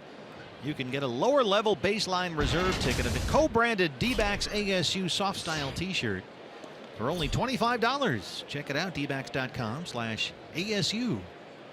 We had one of those shirts in our booth. Yeah, those are nice. On the last homestand. They are really nice. They're that nice soft style gray t-shirt. It's sort of a ASU thing in D-backs font. Is that accurate? It's very D-backy ASU-y. Yes. And out of pity, we gave it to our director, Phil the Iron Horse Malika, who is a Sun Devil and may be directing this game, wearing the t-shirt. We hope he's wearing something. He's been wearing it every day. And for the ASU students, so I would highly recommend taking a night off from your studies and come out to the ballpark. Wait, what? You grind too hard. You know, all those facts just clutter up your head. You need a night away.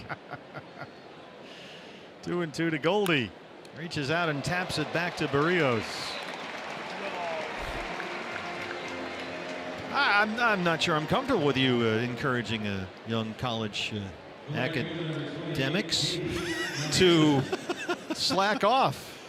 Well, I'm not saying slack off. I'm just saying you need a break. You know, all work and no play makes Jack and Jill dull boys and girls. Let's go. Come out to the ballpark. No better place to be. You can bring your homework with you if you'd like. Get a cool T-shirt. J.D. Martinez struck out his first time.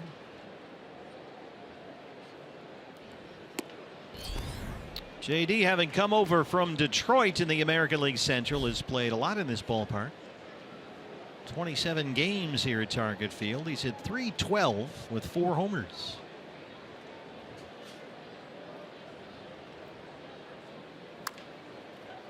This is going to be a tricky play. Barrios is on it, and he makes a beautiful play. Tremendous athletic play by Twins pitcher Jose Barrios. That was pretty. He's doing his best Zach Greinke impersonation. Little tapper to the left side right here. Barrios quickly realizes he's the only one that can make a play. Goes into a slide, grabs the ball barehanded, and fires a strike to Mauer for the out. That's a nice play. 2 down in the 4th for Daniel Descalso, who flied to center his first time up.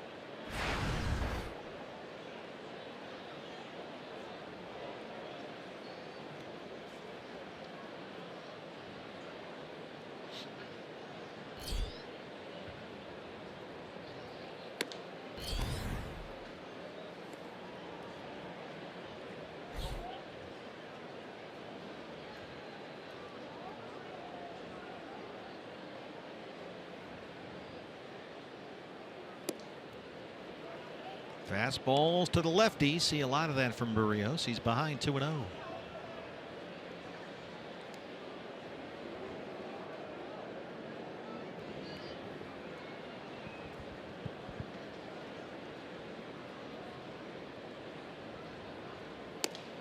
Another fastball that's in there. This is where he's a little hamstrung, Barrios. He doesn't want to throw that change up to the lefty because, frankly, the pitch just hasn't been very good this year. Doesn't want to throw the curveball either.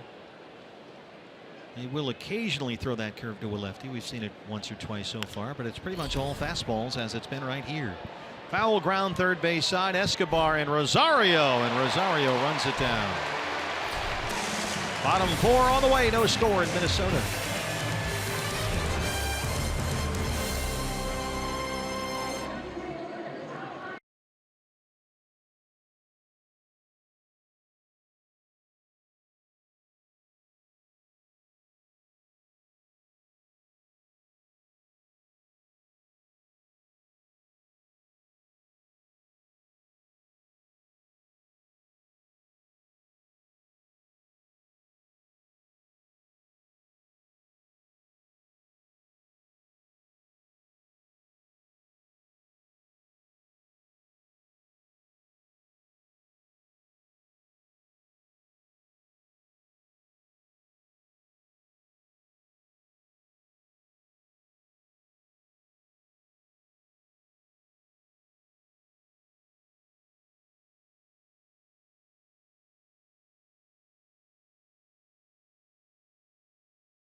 The bottom half of the 4th inning. Time to take a look at this day in baseball history, brought to you by Geico. That's right, Eddie Goodell, 43 inches tall. That's 3 feet 7 inches. Walks on 4 pitches in his only major league appearance. It was a publicity stunt by Bill Veeck, something he was well known for, and walked on 4 pitches, as you might expect. Of course, the Veeck family still involved in the ownership of the independent St. Paul Saints, who play here. one of the more successful independent league teams that we have in the country. Eddie Rosario leads off the home half of the fourth.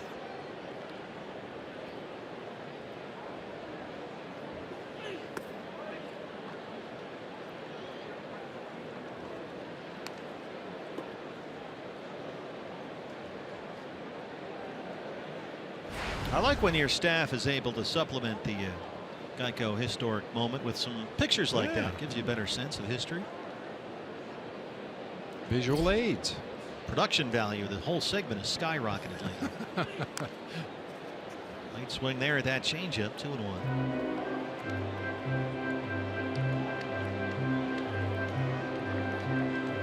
Eddie Rosario's got an 8-game hitting streak. 3 hits last night. He doubled twice.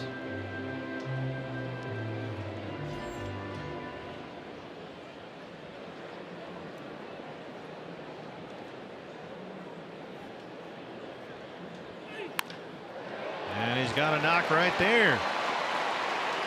Make it a 9-game streak for Rosario. A single leads off the fourth. I went away from one of my favorites on this day in baseball history. Back in 1900 on this day, Rube Waddell throws 2 complete games as Milwaukee sweeps a doubleheader from the White Sox. First game was 2-1, second game 1-0. First game went 17 innings. And Rube pitched all of that, and then his skipper Connie Mack promised him a day off to go fishing if he'd start the second game as well. So he did. Yeah. Maybe we can get you some kind of fishing incentive deal. Might be some room for negotiation there. Well, this would have been the place. As I mentioned earlier, I've made a few expeditions out to Lake Minnetonka with varying degrees of success, but boy, what a beautiful place. It is a lovely state, Minnesota. Out there looking for walleye, were you? Yeah. Yeah. Don't you know? You betcha. Actually saw Kent Herbeck's house was right on the shores of Lake Minnetonka. You bet. Yeah, nice place. His number's retired here, number 14.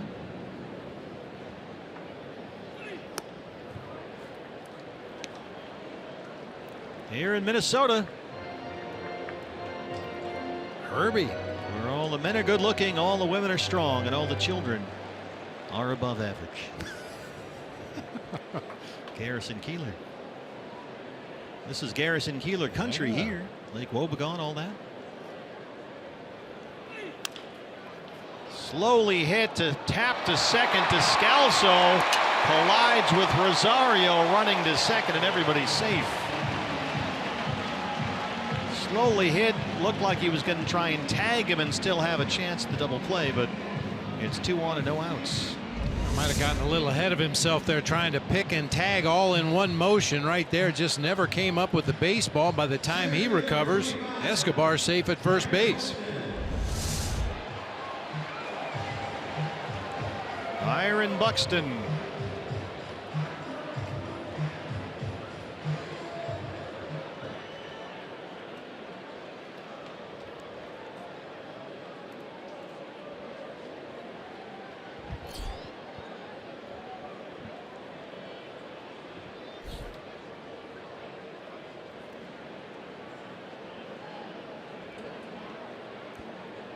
So E4, error handed to Descalso.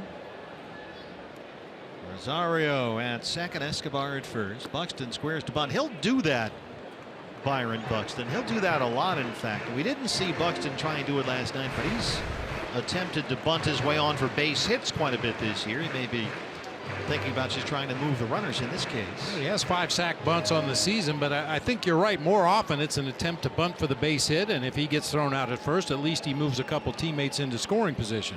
That brings Goldie in on the grass at first base. Lamb near the bag at third. Swings away. It could all be a ploy on Byron Buxton's part. Show bunt on the first pitch, draw those corner infielders in just a little bit to protect against a possible sack bunt, and then swing away on the next pitch.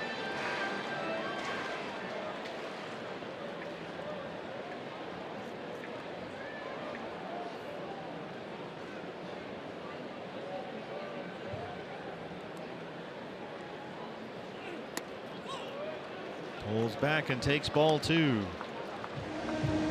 Well, Buxton, Paul Molitor might want him swinging away. He's hit safely now in a career high 8 straight games. 12 of his last 13, and he's hitting .395 over that stretch, including 3 home runs.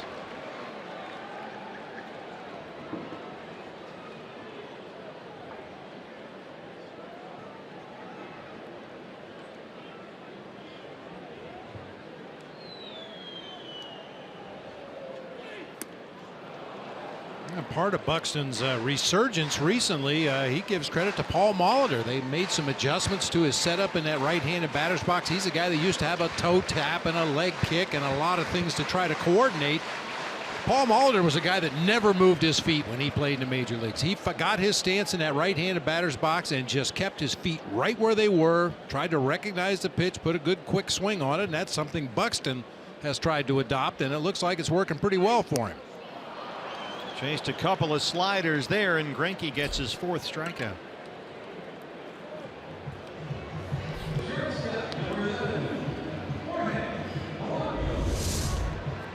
Expand that strike zone, give the illusion of a strike on the outside corner, and that batter has to protect the plate with a 2-strike count. Ends up chasing a pitch that dropped off the outside corner. Well, Greinke had bases loaded, 1 out in the 1st, and got out of it. Left the bases full. 1st and 2nd, nobody out here in the 4th. 1 down, and the batter is the shortstop Jorge Polanco. Polanco struck out back in the 2nd.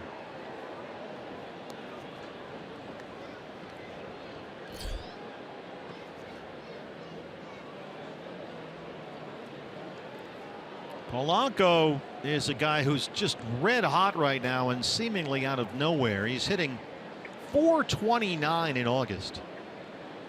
And what's really remarkable about that is he went 4 for 51 in July. So figure that one out. In almost the exact same number of plate appearances, he went from hitting .078 in July to .429 in August.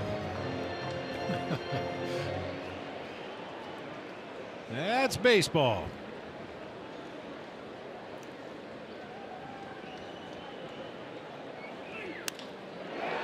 Center field, and that drops in for a base hit. They're going to stop Rosario at 3rd, and the bases are loaded.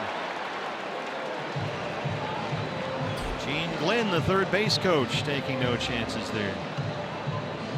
Now, Rosario had to hold up momentarily. Looked like AJ might have a chance to come in and make a shoestring catch on that sinking line drive. So Rosario did not get a great jump off second base. Gene Glenn had to throw up the stop sign.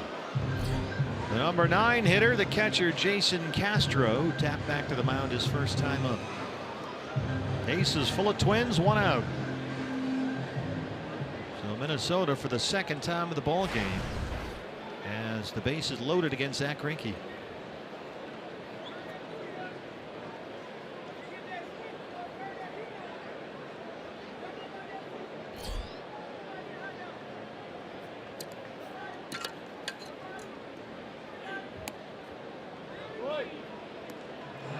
First pitch curveball.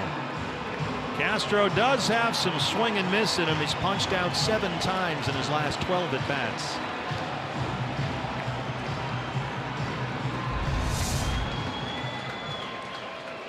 Angel Hernandez has ball 1. We've seen a lot of those high breaking pitches called strikes recently. Angel wasn't biting on that one. We talked about this before. You see the white wristbands that both Angel Hernandez and Ted Barrett are wearing. John Tumpane and Sean Barber, the other 2 umpires, are not wearing them. Those are in protest, according to the World Umpires Association, on a repeated verbal attacks problem that they've decided. Players are getting a little too mean, I guess. And Angel Hernandez has been the one mentioned by name, but other guys have been publicly criticizing the umpires. Ian Kinsler and A.J. Hinch. Mike Matheny had some comments about the umpires not too long ago.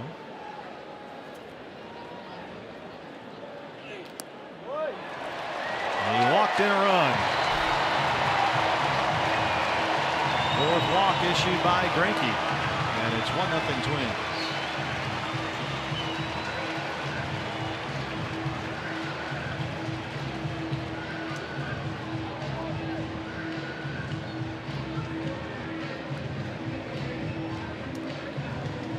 Mike Butcher. And we know Zach Greinke occasionally will have 3 or 4 walks in a ball game, but usually it's in a situation where he's pitching around the hitter at the plate because he feels more confident going after the guy in the on-deck circle. I think he just lost the zone there to Jason Castro. Walked the number 9 hitter with the bases full, so it's 1-0 Minnesota. And now here's the leadoff man, Brian Dozier.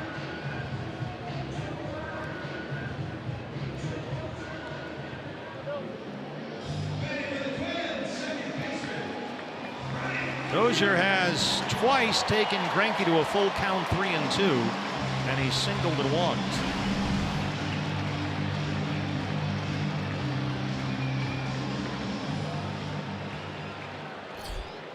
Escobar at third, Polanco at second, and Castro at first.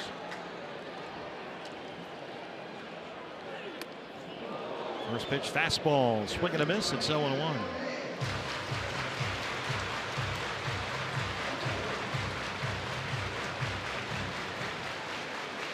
Dozier really hitting the ball well lately. .350 in his last 13 games. Fastball away, it's 1-1. Dozier has 7 homers in his last 13 games. He homered here last night.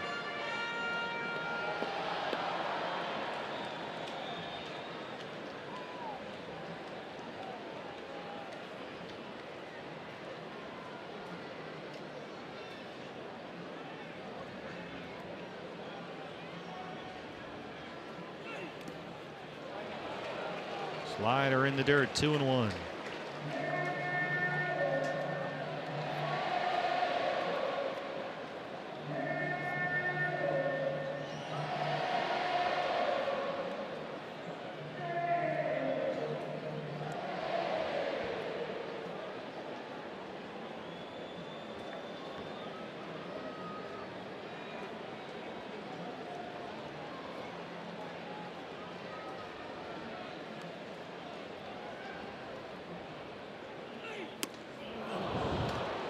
Chased a slider, 2 balls and 2 strikes.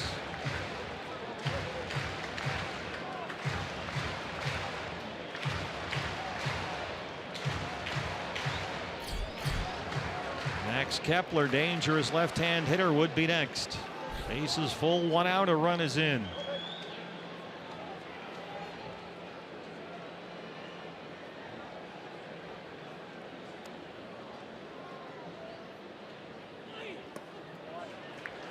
Slider away, and for the 3rd time in 3 at-bats, it's a 3-2 count on Brian Dozier.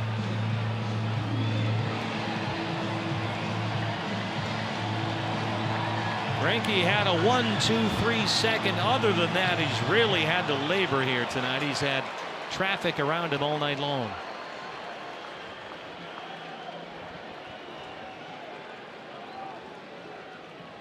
Three and 2 to Dozier. That's a tapper that stays fair for Lamb. Bare hand throw. And Dozier's safe. Escobar scores, and it's 2-0 Minnesota. Not much of a chance for Jake there to get Dozier, who runs pretty well. Yeah, especially in a 2-strike count. Jake had backed up into a defensive position well behind the baseline down there at third. He makes a nice barehanded play and throw, but just too much time had elapsed to get Brian Dozier at first base, and that's the only play Jake Lamb had. Bases are still loaded, and here's Kepler, who has twice grounded out. Kepler 6 home runs in his last 12 games.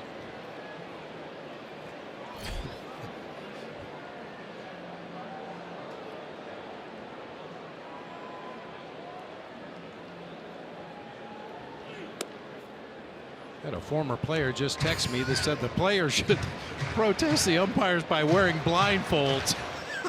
Yes, I also have that text my. from an unnamed former Major League player. But Frankie's got to get out of this mess. 2 runs already in. Here's the 0-1 to Kepler.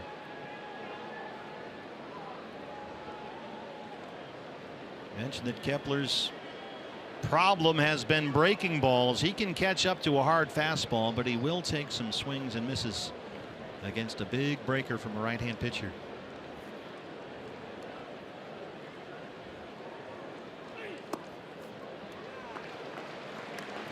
That's that hard changeup away. Frankie's changeup is so hard, in fact, sometimes it registers as a fastball.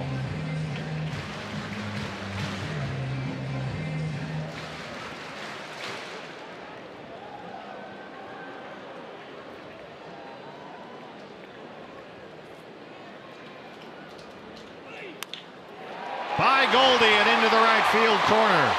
Polanco is home, Castro right behind. And it's a 2-run single for Max Kepler. It's 4-0 Twins.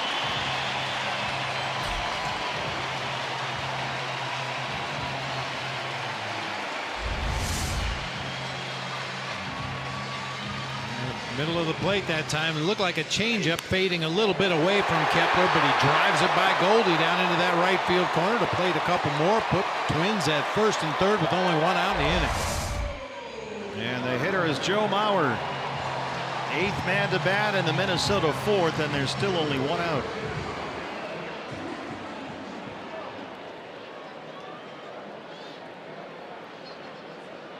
Mauer has walked and singled.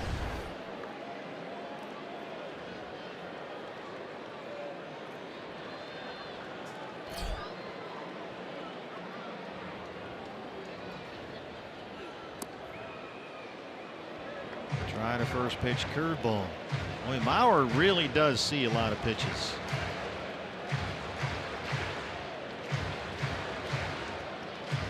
Dozier's at third, Kepler at first. 4 runs already in.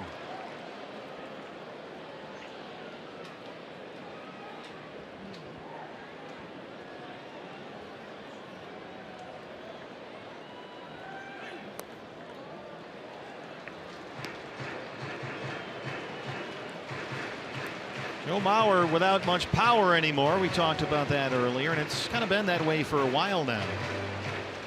He's homered only twice since June 2nd, and he's got only 4 home runs here at Target Field all year.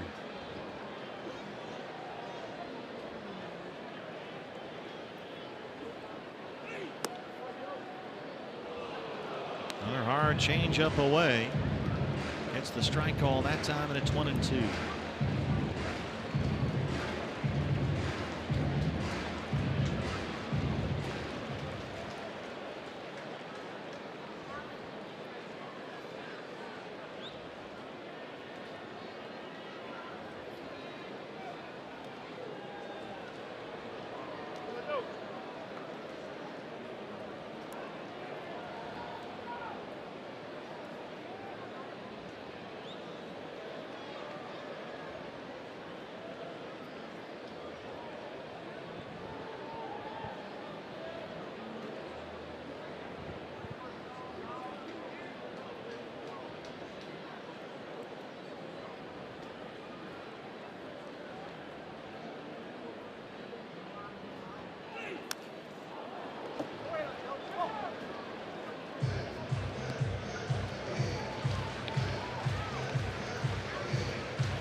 You gotta put. You stop encouraging him. You see these texts flashing from an unnamed former player with some thoughts on the umpire's protest. 1-2 on Mauer. You're just baiting him at this point. I don't know which buttons to push. Yeah, there's lots of choices.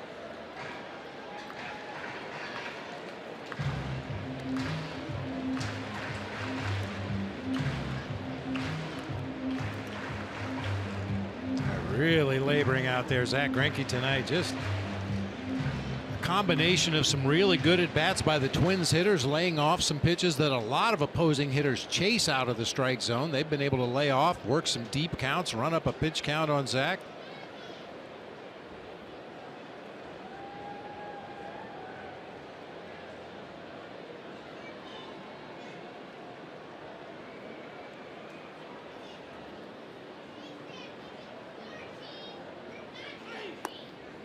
Two. Once again, Mauer working the count. Sano on deck. 2 long home runs here last night. Greinke already at 90 pitches with 1 out in the 4th.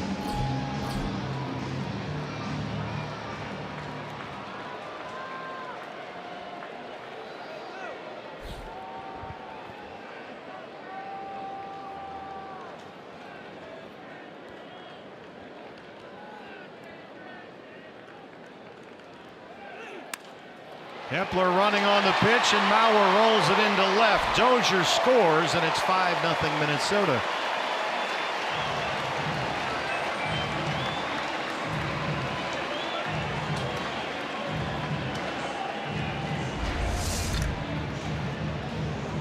We mentioned the lack of power for Joe Mauer, and this is probably why. Just a much more controlled swing, working deep counts, letting that ball get deep in the hitting zone before he lets that bat go. Easy ground ball through the left side that time, but nobody home. It goes through for an RBI base hit. Well, Joe Mauer now has multiple hits in 7 of his last 8 games in which he's had an at-bat. Greinke has given up 5 runs in this inning. He's thrown 33 pitches, and he's only got 1 out. And now the 9th man at bat of the Minnesota 4th comes up. It's the dangerous Miguel Sano. 5 hits, a bases loaded walk, and throwing a Daniel Descalso error on top of it, and the Twins have put 5 on the board.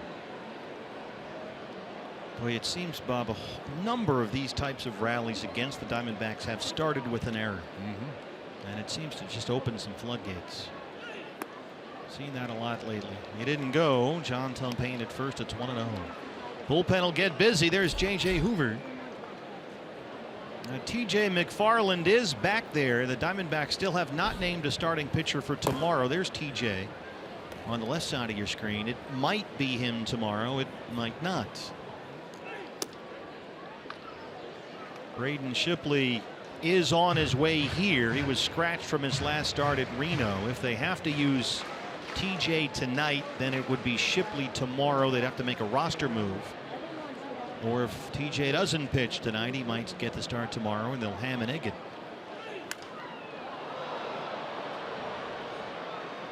So that's still up in the air. 1-2 on Sano. And certainly the potential of a short outing for Zach Greinke might change all those plans in mid-game here today. Exactly. You know, normally you expect Zach to get deep into the ball game, pitch into the 7th or 8th inning, and you can use your bullpen in an orderly fashion and maybe save T.J. McFarland for the start tomorrow. Tell you what, Miguel Sano, for a guy who's leading the major leagues in strikeouts, has done a good job laying off some of these Greinke sliders. He walked his first time up, did strike out his last time up, and it's 2-2 right here. Kepler at second and Mauer at first. Bounces that to third. Short hop by Lamb. And there's the double play that they needed. But the Twins get 5. They lead it 5-0.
Minnesota. D-backs fans, don't forget, stop by your local Fry's and stock up on your favorite Pepsi products using your VIP card. You'll earn valuable D-backs rewards points that you can redeem for merchandise and game experiences. Pepsi is the official soft drink of your Arizona Diamondbacks. Well, the D-backs have some work to do here. Trailing 5-0 is Brandon Drury, the DH, who doubled his first time up, leads off the 5th. The right-hander Jose Barrios back out there now with a 5-0 lead. There's his strike, 0-1.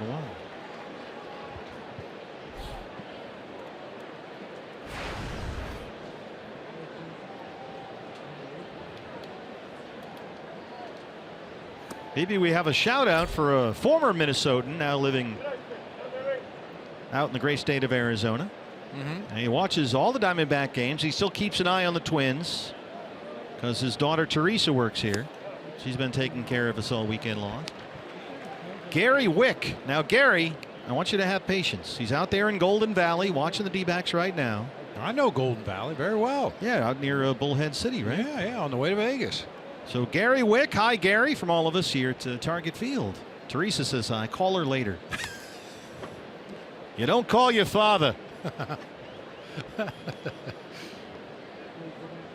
Where's Teresa? Where are you back there? There she is. Say hi to Dad. Come on. There you go. There you go, Gary. Who's that guy standing with you? Oh, that's Tom. I don't know who that guy is. Did you eat another bucket of donuts? 1-2 on Drury.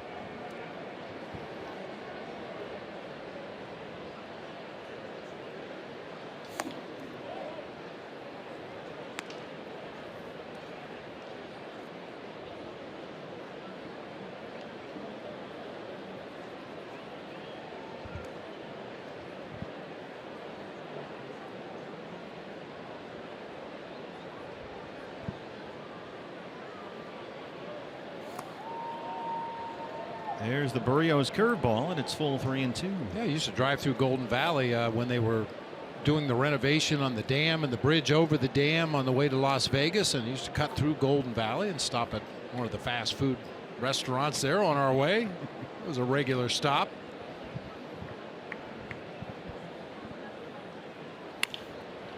Right to the shortstop, Polanco. 5 in a row set down by Barrios.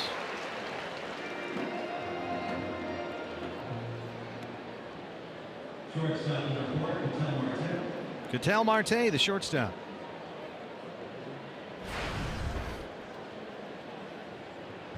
D-backs trail at 5-0. They've been out hit 7-2. Drury a double in the second. Pollock a double in the third. That's been the offense so far.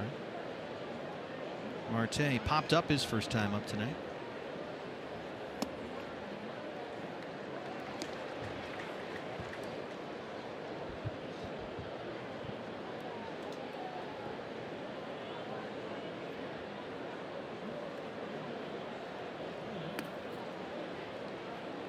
He's got a 5-0 lead, so we may see more curveballs to left-hand hitters. 23-year-old Jose Barrios. This is belted to center, but right at Buxton. 2 down. Hey fans, anytime the D-backs score 5 runs or more, Taco Bell is giving away 3 free tacos with the purchase of a large drink between 4 and 6 the following day at participating locations. Jeff Mathis, the catcher tonight, struck out his first time up.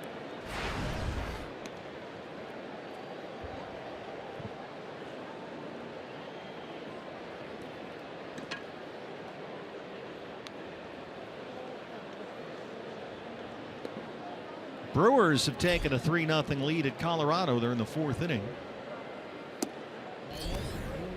And the Cardinals have lost.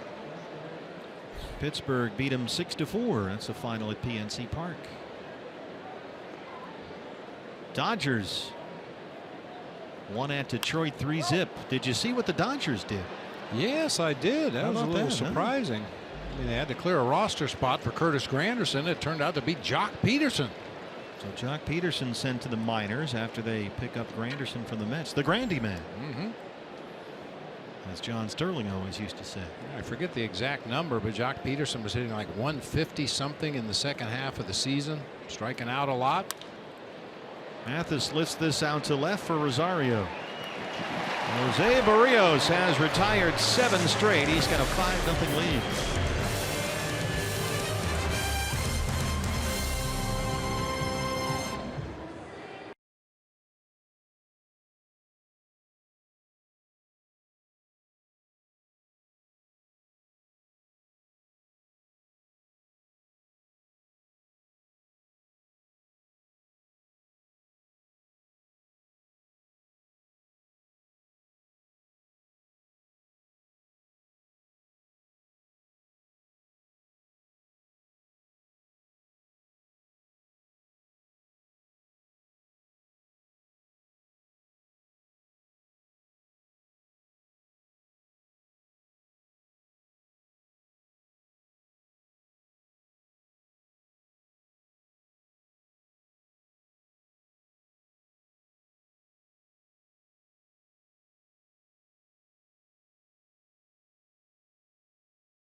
Yeah, there's a few years where he's up in the 370s, 380s, and I thought that if there's anybody that can do it, it would be him, because I can't think of anybody that I ever saw that he didn't find it easy to get hits. I was talking to him yesterday, and they're talking about playing the national anthem. And he goes, "That's my favorite song." I says, "Every time they play that, I get 2 or 3 hits." Oh, yes, one of my favorite lines of the day from Diamondbacks first base coach Dave McKay, who broke into the majors in the mid-1970s with the Minnesota Twins. As you see, J.J. Hoover is on, and we were just talking about Rod Carew, Hall of Famers all over the place with Hall of Fame weekend here in Minnesota with the Twins, and discussing that summer of '77, Steve, when Rod Carew won the American League's Most Valuable Player, hitting .388, was over 400 in mid-July. Rosario hits one deep center field. A.J. has room in the deepest part of the ballpark. 4-11 out there as J.J. Hoover starts the bottom of the 5th inning. Zach Greinke's night is over after only 4 innings. I talked to Dave McKay for a while today, and Tony Oliva was down in the field, one of the great Twins of all time. And Dave was saying, there's one of my old teammates, and we talked about that season when he broke into the big leagues, 1975, which he said was 3 stadiums ago. Yes, that's right. That's how he put it, back at that old Metropolitan Stadium, which is now Mall of America. Yep. They played at the old Met, and he said Eric Soderholm. Remember Eric Soderholm? He was their third baseman in 1975, and Soderholm got hurt, so Dave McKay came up. Late August of '75, made his major league debut here in Minnesota, not in this ballpark, obviously, and hit a home run in his first major league game. Twins beat the Tigers 8-4. He was talking about an at-bat early that year in his career. There's a shot, Steve. Escobar to center. A.J. runs that one down. 2 outs. Said they were playing the Chicago White Sox, and Rich Gossage was on the mound when he was a starter. Yeah. And he blew him away, and he sat down the dugout next to Larry Heisel, and he said, is anybody on this team able to hit this guy? And Larry looked over at Rod Carew and said, well, he's going to get a couple of knocks early, and then we'll figure out by the 5th or the 6th how to get to this guy. So just hang on. There is the great Rod Carew. Tony Oliva in the front. Yeah. How about that? It's a pretty good sweep. And Dave McKay, 1975, rookie with the Twins.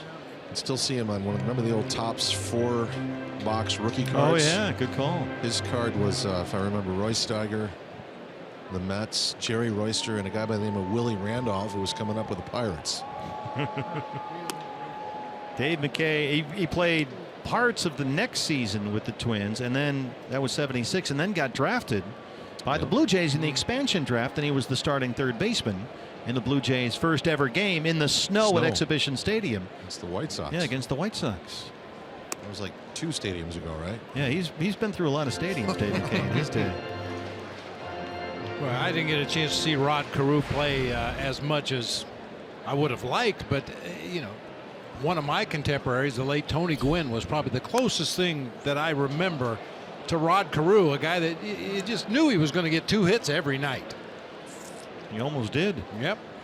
Dave described it, just the ease in which he went to the plate. He played in 18 All-Star games and won 7 batting titles. Rod Carew. A lifetime average of .328. He hit .328 in 19 years in the big leagues. Liked to steal home too. Remember that back in the day? Oh, yeah. He could really run. Let's see, 41 stolen bases in 1973, 49 steals in '76, and he was the league MVP in '77 when he hit .388. Buxton taps this one down the line. That's a fair ball, and he's off to the races again. Buxton flying into third. And they'll stop him there. Byron Buxton, he can put on a show.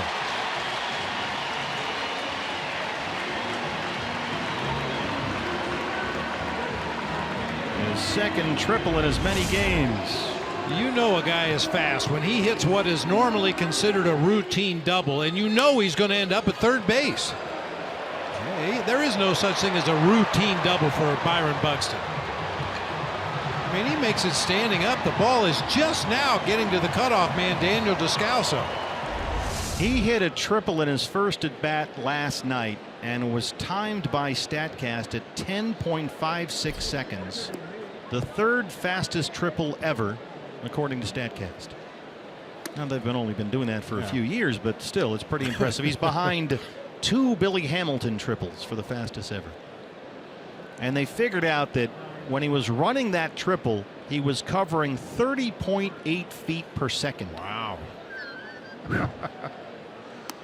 And you've only got 90 between each base, so you do the math. On that triple last night, we had a great shot of it on replay in the ball game last night. He was about halfway between first and second and knew he was going to end up at third base. And a base runner will naturally drop their inside shoulder to round the base and get going to the next base in the most direct line you possibly can.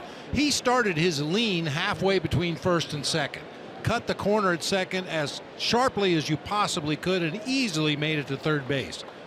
Not only great speed, but he knows how to run the bases. And you know, this ballpark seems a perfect fit for him. He can cover a ton of ground in that huge outfield. And if he gets it in the gaps or down the lines, I mean, it's just look out below. He is flying around the bases. It is fun to watch if you're a Twins fan. For us, not so much. Not so much. But it is impressive. 2-2 on Jorge Polanco. Hoover comes up with a fastball, strikes him out, strands Buxton at third. We'll head to the 6th inning in Minnesota. Diamondbacks are down 5-0.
National League wild card race. Starling Marte for the Pirates against the Cardinals, a home run. St. Louis at Pittsburgh. They had a rain delay for a while. Hard to believe by that sunny picture, but it was delayed a bit. And the Pirates won the game. This is Travis Shaw, who had a nice year for the Brewers this year, coming over from the Red Sox. Milwaukee is at Colorado. And right now the Brewers are leading the Rockies 3-0. They're in the fourth inning. 6-4 was the final score in that Cardinal Pirate game. So Barrios opens up the sixth inning at 80 pitches. And Peralta lines one right to shortstop. Polanco's there. Unlimited baseball break is brought to you by T-Mobile. We check the standings. D-backs were one game behind Colorado at the start of play today. We gave you the Cardinals final. They lose in Pittsburgh. Brewers are leading in Colorado. We threw the Mets in there. Why did we throw the Mets in? Well, because we're going to see them next, I think. Now the Marlins are technically in it. 7 back. Pirates 8.5 back. So we'll keep an eye on that game in Colorado for you. It's 3-0 Milwaukee right now. A.J. Pollock doubled his last time up, 1 for 2. And 3 of the last 4 outs that Barrios has recorded have been line drives. Drury lined out to short, leading off the 5th. Ketel Marte lined out to center field before Jeff Mathis lofted a fly to left field for the final out of that inning. And then David Peralta leads off this inning with a line drive out. Find a hole. Diamondbacks only 2 hits so far. Drury doubled in the second. Pollock doubled in the third. Mauer. Boy, this ain't fair. Joe Mauer at first. 2 outs. Make that 4 of the last 5 outs. Line drives. Joe Mauer has become, by all accounts, an excellent defensive first baseman. He has been really good down there. Yeah, playing well off the line like Goldie does.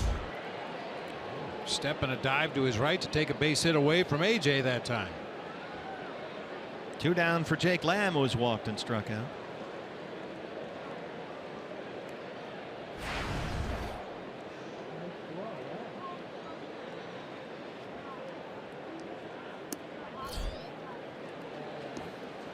Joe Mauer hasn't actually caught a game since 2013. Remember, he won 3 Gold Gloves as a catcher.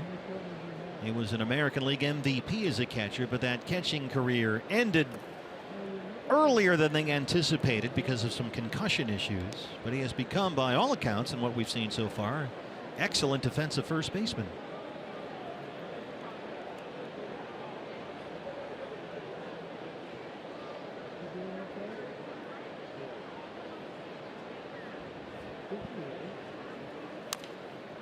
One and 2 on Jake.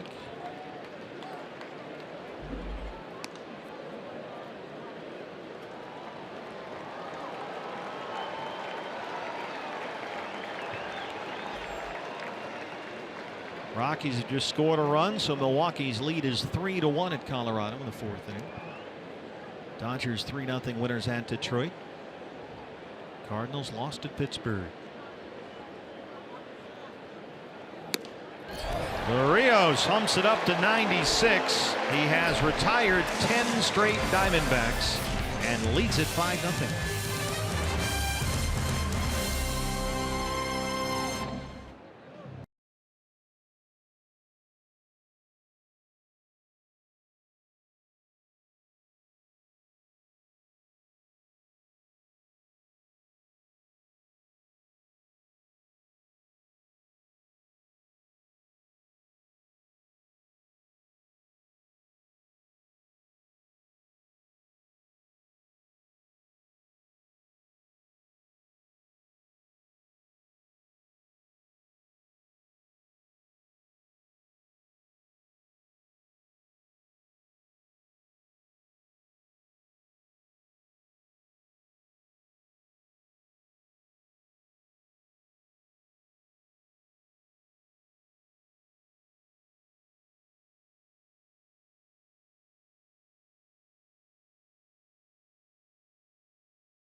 Minnesota.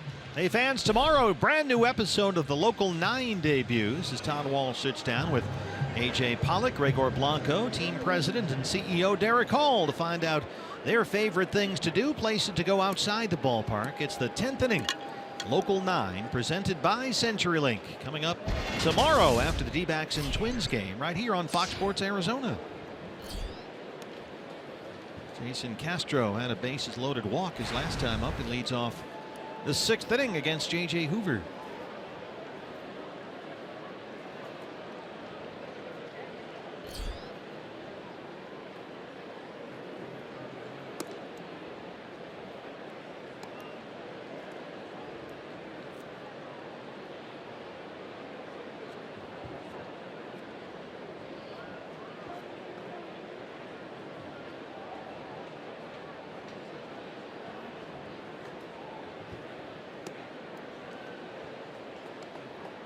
Jason Castro has always been primarily a defensive catcher. First round pick out of Stanford by Houston in the 08 draft. He was the 10th overall selection in that draft. And for a long time in Houston, he was Castro the Astro. Was an all-star there one year, hit 18 home runs back in 2013. But this year, not much power in this ballpark. He hasn't homered since June 8th. So that's 48 games and just over 150 at-bats now without a home run. And he looks at strike 3, a fastball from Hoover.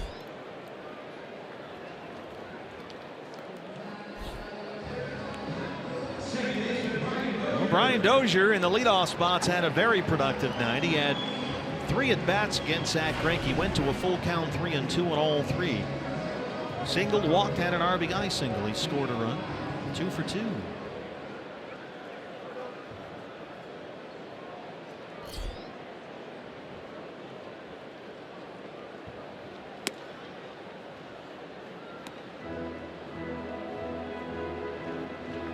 Dozier having a good second half. He's hit about .290 with 11 homers since the All-Star break. Trying to get the Twins into a wild card spot. Right now they're tied with the Angels for the 2nd American League wild card.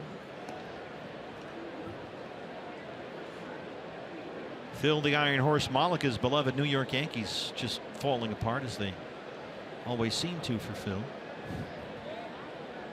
Aroldis Chapman no longer the closer. And the Yankees, however, are beating Michael Brenly's Red Sox right now 4-3. They're in the 8th inning at Fenway Park. Yeah, that was a Chris Sale start for the Red Sox. I mentioned he was one of the other pitchers along with Zach Greinke, and Jason Vargas looking for win number 15 on the season tonight.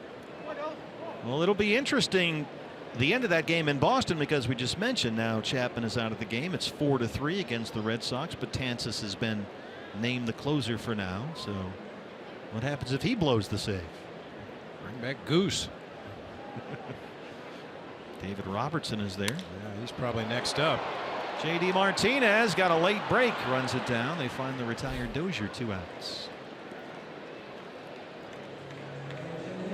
Here's Kepler, a 2-run single his last time up, 1 for 3.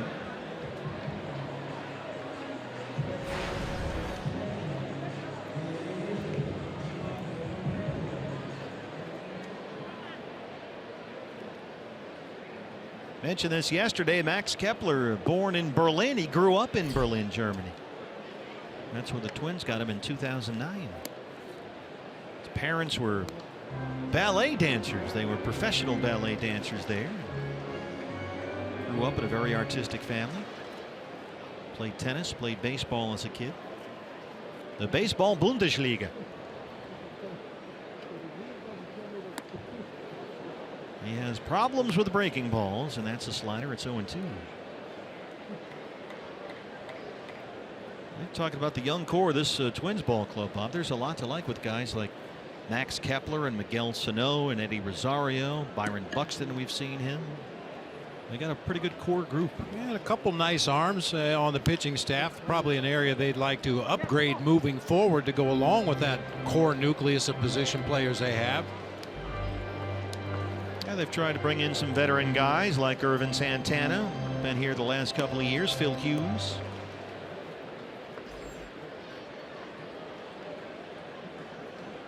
And of course, the guy who goes tomorrow, Big Bart. Bartolo Colon tomorrow against TBA. Kepler chased a fastball. Mathis hung on, and Hoover gets us to the 7th. Diamondbacks looking for offense, down 5-0.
Nothing, fans. A D-backs home run tonight means a free Jumbo Jack tomorrow at participating Jack in the Box locations with the purchase of a large drink. Jose Barrios, the young right-hander, has retired 10 straight Diamondbacks. He's worked 6 scoreless innings, given up only 2 hits. He has walked 1, struck out 6, and he'll face Paul Goldschmidt to lead off the 7th.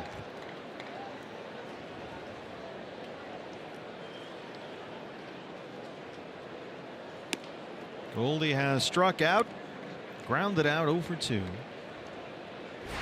An 8-game hitting streak on the line.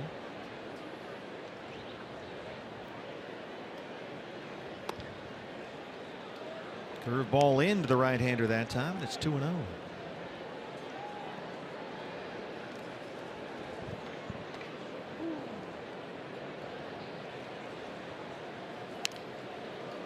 Got his fastball on 2-0 and just couldn't square it up. Paul has hit safely in 14 of his last 15 games, and during that stretch he's hitting almost 360. 7 homers in his last 15 games.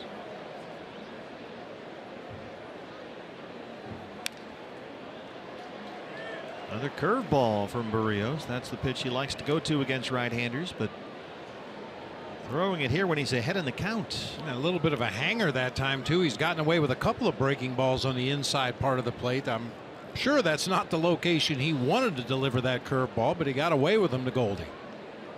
There's the skipper, Paul Molitor. Must have hit the knob of the bat. Goldie didn't even blink. He thought the worst there for a half a second. Right down near the hands. Right off the bottom of the bat. Hit that little bit of knob there and goes foul on the first base side. And he goes back to that money pitch. That's his out pitch, the curveball, and he gets his 7th strikeout.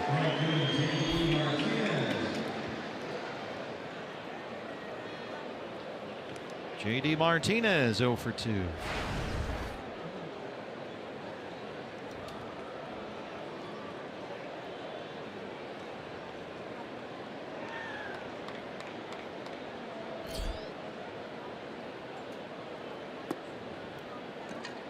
Lays off a first pitch curveball.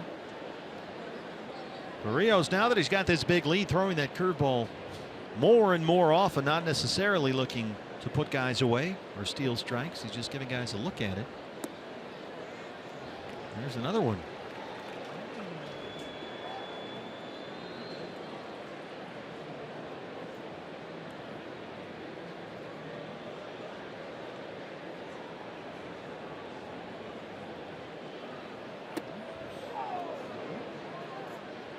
Barrios working a little too quickly that time. 2-1.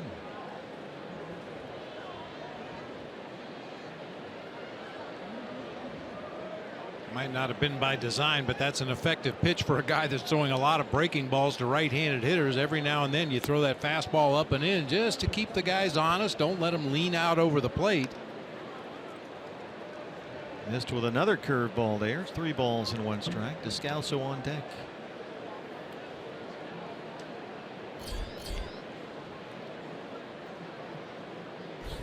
Bullpen busy for Minnesota. Barrios approaching 100 pitches. Big cut at that one. Castro hangs on, and it's 3-2. Bullpen is busy. Trevor Hildenberger, the right-hander. That funky sidearm delivery. We saw him briefly in the ball game last night. He only threw 2 pitches.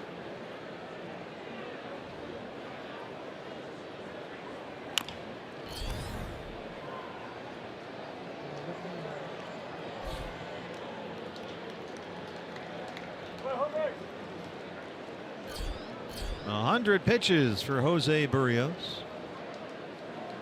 Really had to work in that first inning. After that, he has cruised. He's retired the last 11 batters he's faced in the ballgame. Diamondbacks' last hit was a 2-out double by A.J. Pollock in the 3rd inning. That one somehow got by Barrios. Dozier behind the bag, and they got him. Brian Dozier there to collect that one. 2 outs.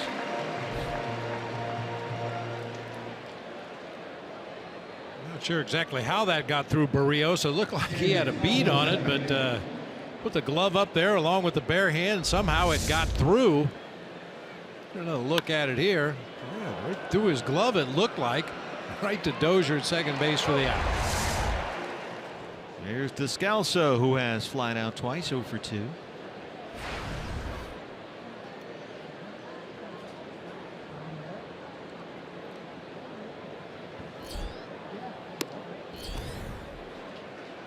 Certainly not time to push the panic button, Bob, but the offense has vanished. It really has. 3 runs, 7 hits last night. They had only 2 base hits after the 2nd inning last night. Only 2 hits all night here. Soft roller to first. Bauer's got it. And Barrios has retired 13 consecutive Diamondbacks. It's 5-0 Minnesota.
7th here at Target Field, where the Diamondbacks are trailing the Twins 5-0. What's next? Brought to you by CenturyLink. We get a look at Bartolo Colon tomorrow against TBA. Now, the Diamondbacks have not named their starter for tomorrow. It might be TJ McFarland if he doesn't have to pitch tonight. It might be Braden Shipley, who was scratched from his last start in Reno and is supposed to be here tonight, not at the ballpark, but back at the hotel. And they'll make a decision, they say, after the ball game. So Todd Walsh may have that for you. Diamondbacks Live, presented by CenturyLink, the post-game show. Mauer has walked, singled twice. He's got an RBI.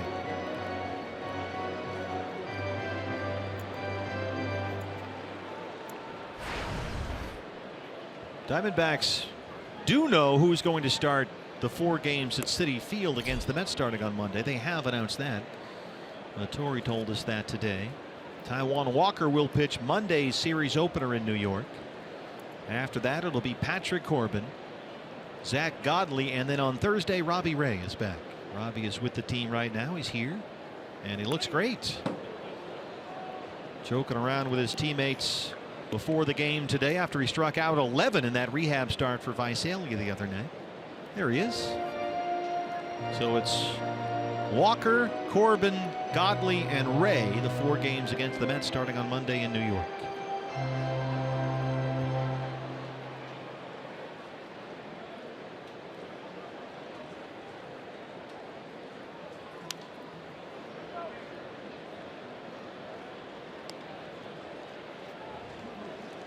Two and 2 on Mauer.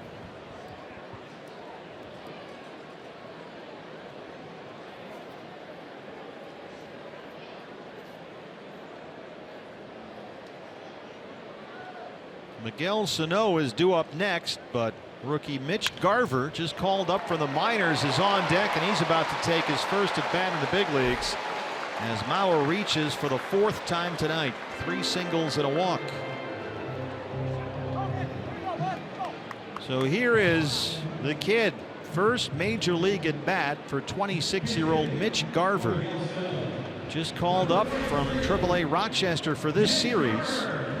His numbers there, 291 and 17 homers. The Twins lost outfielder Robbie Grossman to a fractured thumb on Thursday.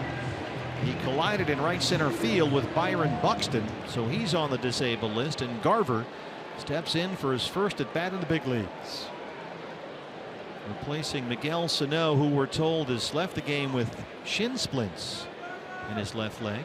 He grounded into a double play to end that 4th inning, and I mean, there wasn't much of an effort to even get out of the batter's box. He made it about halfway down the first baseline and then peeled off to that dugout on the first base side. Thought there might be some kind of an injury.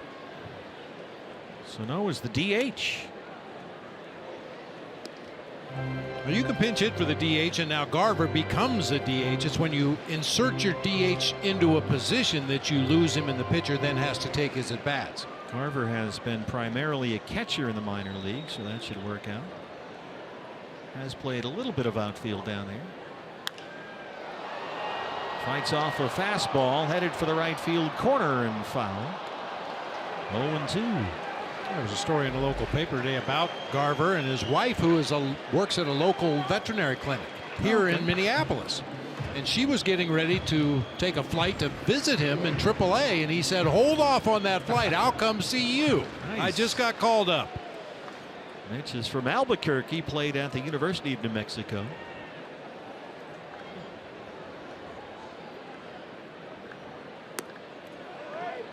Takes a slider. It's 1-2. He was a 9th round pick by the Twins out of Albuquerque in 2013. Played a couple of rounds in the Arizona Fall League, once with Scottsdale, and last year played with Surprise.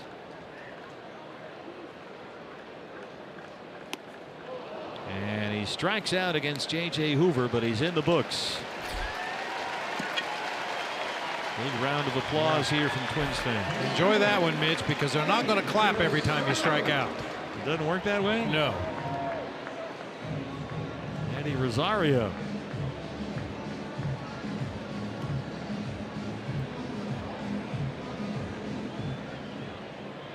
Rosario singled and scored in the 4th, 1 for 3.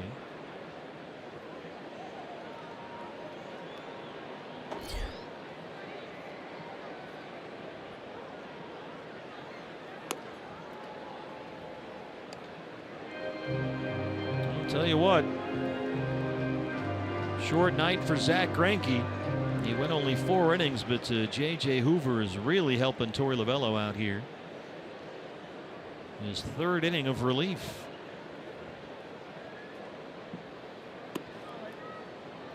J.J. did that on the last homestand when he and Silvino Bracho really helped him out when they had a short night from their starter. That was against Houston when Anthony Bonda got hit pretty hard. Bracho pitched 2 innings and J.J. pitched 3 innings of relief. Trying to do the same thing right here, save that bullpen.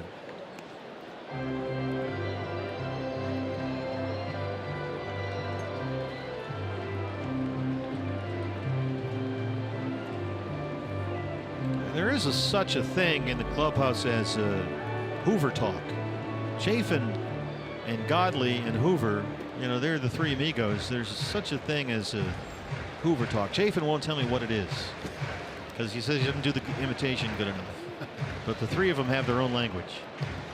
Not surprising. Yeah. Zach Godley.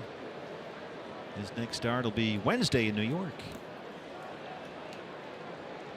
A strange outing for Godley last night as well. Struck out 10 Twins hitters in 5 1/3, but gave up 9 hits and 4 earned runs. It seemed like he either threw a nasty pitch or threw it right down the middle. There was no in between. D-backs pitchers, all of them, left a lot of pitches up last night. That was the reason. I thought for a lot of the Twins homers they hit 6, and boy, a lot of those balls were hit on just pitches middle belt high. Yep. Bracho and Hernandez had those problems as well. Full count on Rosario, 3-2.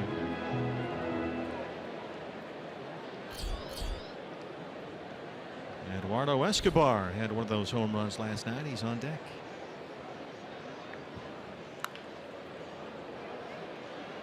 That's foul at first behind Jeff Smith, the first base coach.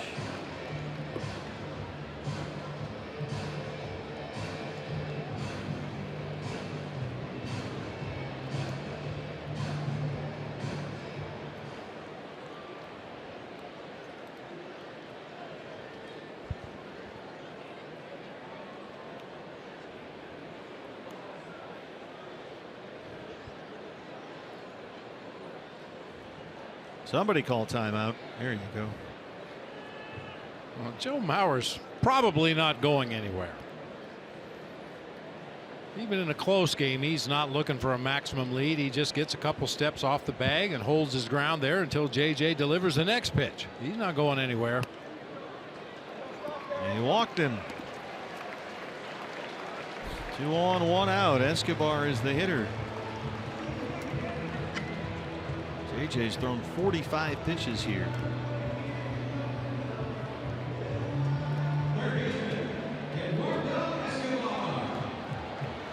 Escobar reached on a Descalso error in the 4th inning. Silvino Bracho, who had a rough time of it last night, pitched 1 inning, gave up 2 homers, warming up with the bullpen. Mike Fisher out there. JJ just trying to get through this 7th.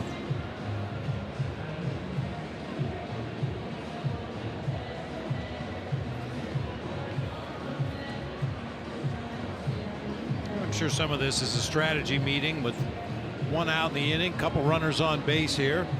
How do you want to attack this guy? How do we want to get that double play ball we're looking for, but also gives Bracho enough time to throw a few extra warm-up pitches down in that bullpen.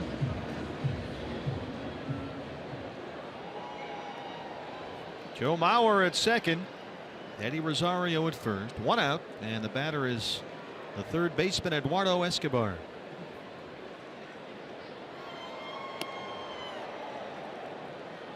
Lays off a slider. It's 1-0.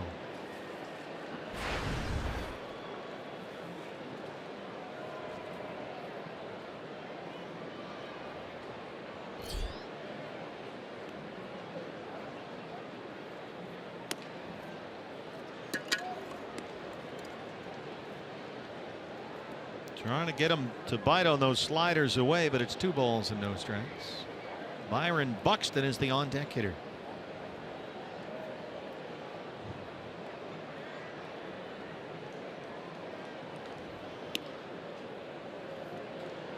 Fastball missed. 3-0. Angel Hernandez didn't like that one, apparently.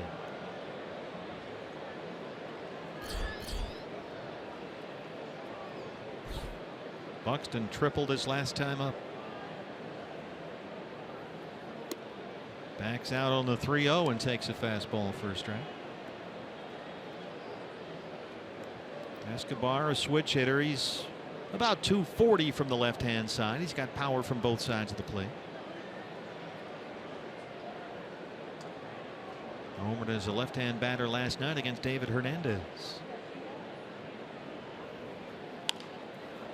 Slices this one along the left field line. Long run. Jake Lamb. Marte. Everybody's over there. And Lamb tracks it down. Really nice play by Jake Lamb, who got way up that line.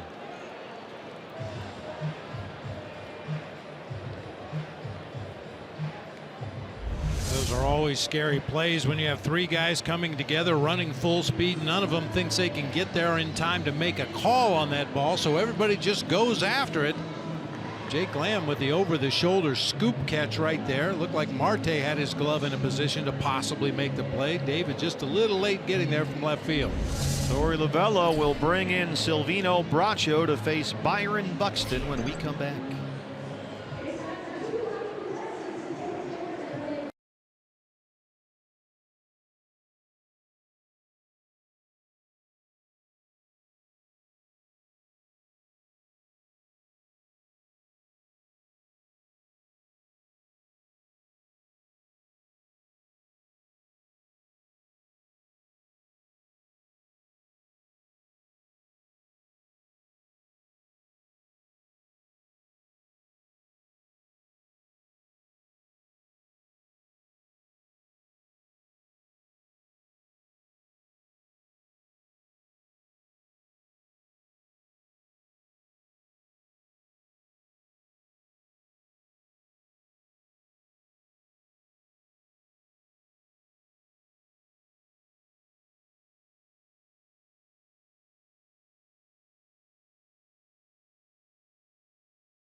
From here at Target Field, only 2 hits so far through 7 innings for the Diamondbacks. Jose Barrios, the right-hander, has been outstanding. He retired the last 13 batters he faced.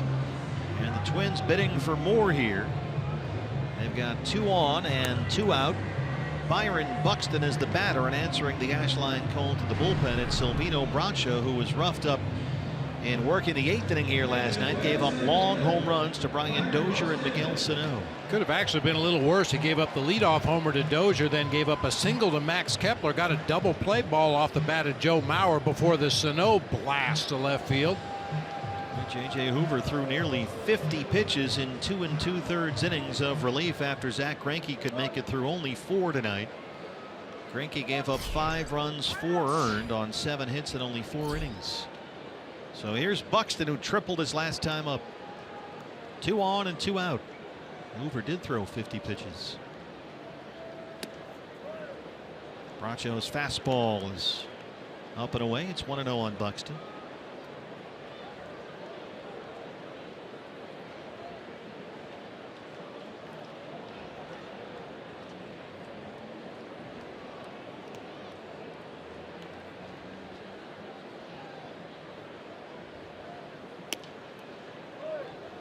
We've seen Byron Buxton continue to make progress, a highly regarded prospect for a while now. He's still only 23.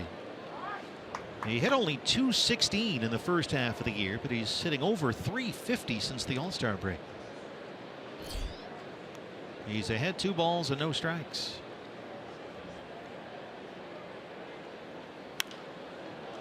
Got a fastball and fouled it off. It's 2-1.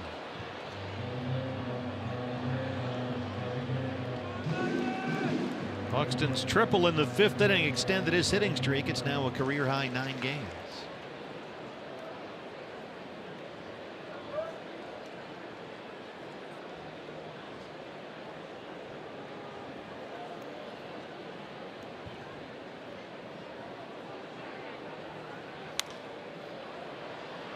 Another fastball, and it's 2-2. Byron Buxton, second overall pick in the 2012 draft out of high school in Baxley, Georgia. Taken 1 pick after the Astros went with Carlos Correa in that draft. Pretty good draft class right there. 2-2. This is high in the air, but drifting over to right center field is A.J. Pollock. Bracho strands 2. He gets us to the 8th inning. Diamondbacks trailing 5-0.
Trail the Twins 5-0. D-back season ticket holders, a reminder, deadline to renew is coming up fast, so renew your season tickets now and guarantee the best seats for the postseason. Plus you'll earn raffle tickets for free parking, suites, a shopping spree, a whole lot more.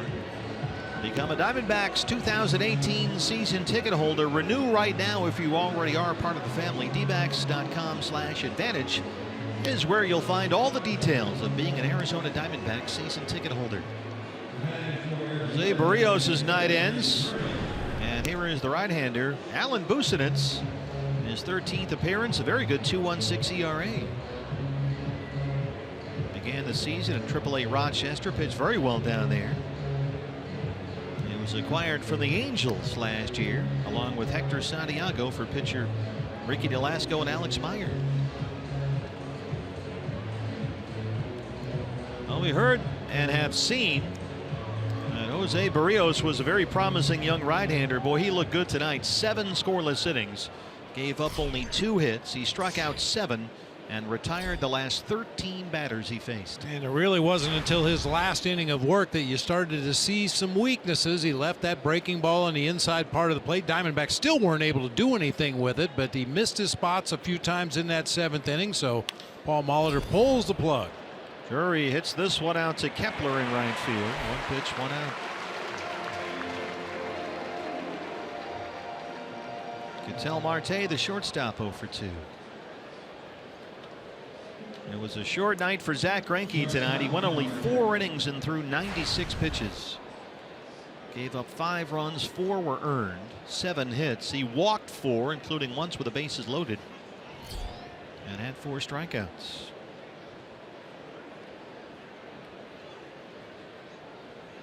Diamondbacks have yet to name their starting pitcher for tomorrow's game here. Bartolo Colon goes for the Twins. After tomorrow's game, it's off to New York. 4 against the Mets at Citi Field. Starts Monday night.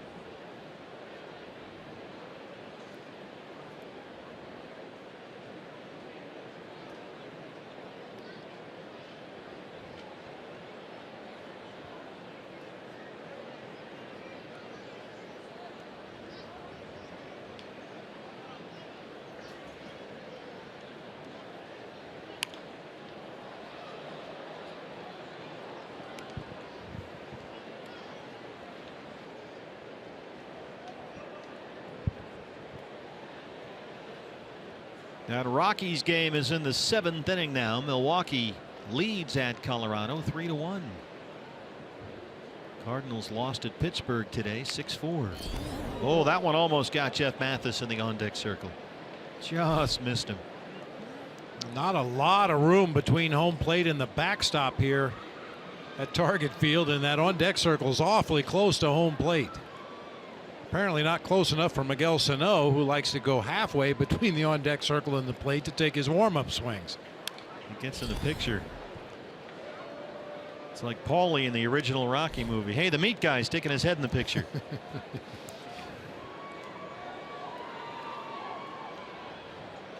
That's one thing Torrey told us about this ballpark. He said you may see at some point in this 3-game series a ball get through the catcher and a runner still get thrown out on the bases. You can see the wall back there behind the catcher, and it hits that wall, it's going to come right back to you. Yeah, it's that hard brick surface, whatever right it is there. here. Yeah, you're right. There's almost no room back there at all. 1-2 on Ketel Marte. Bouncer to first. Bauer's got it. Alan Busenitz has retired both batters he's faced. Here's Jeff Mathis. Hey fans, the day after every D-backs win, get 50% off all pizzas at regular menu price using promo code D-backs50 at papajohns.com.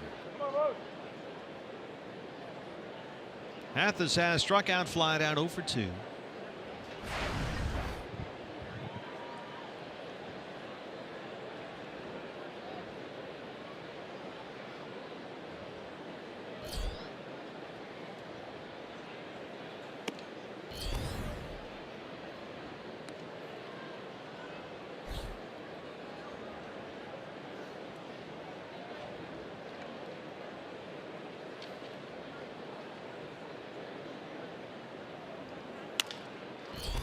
Just foul in front of Dave McKay. This Twins bullpen got some young arms down there that have looked good. Busenitz, our first look at him. We saw the side armor Trevor Hildenberger, the right-hander, last night. Taylor Rogers, promising lefty. He's got a whole bunch of holds if you're a fan of that stat. Ryan Presley, the right-hander. Not anybody you've really heard of other than the veteran Glenn Perkins, really. But you got some arms down there that have looked pretty good, put up some good numbers. And right to Dozier. 8 innings. Diamondbacks with only 2 hits. They trail at 5-0.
Bob Brentley and Todd Walsh with you. D-backs trailing the Twins 5-0 as we start the home half of the 8th inning. Fans, are you ready for another visit from those Dodgers at Chase Field? The fight for the National League West is on. August 29th it starts. Excellent lower level seats for the D-backs and Dodgers showdown, available online right now, dbacks.com. Jorge Polanco, the shortstop, leads off the bottom of the 8th inning. Diamondbacks have 3 infielders on the right hand side. Silvino Bracho back out there. Polanco singled and scored in the 4th. He's 1 for 3. Dodgers 3-0 winners at Detroit today. They beat the Tigers. Yu Darvish is on the DL. 1 down. Hyunjin Ryu pitched very well for LA today. There's Jason Castro. Hitless in the series, 0 for 6, but he drew a bases loaded walk against Zach Greinke back in the 4th. And that has been all the scoring in the ball game tonight. A 5-run Minnesota 4th inning. You mentioned Darvish going on the disabled list for the Dodgers. That's something you can afford to do when you have a 19-game lead in your division. You're 52 games over 500. You can go ahead and start getting your roster in order for the postseason even before the last month of the season rolls around. Well, it's supposed to be a minor back issue with Darvish, but they've already got Clayton Kershaw on the DL with back trouble.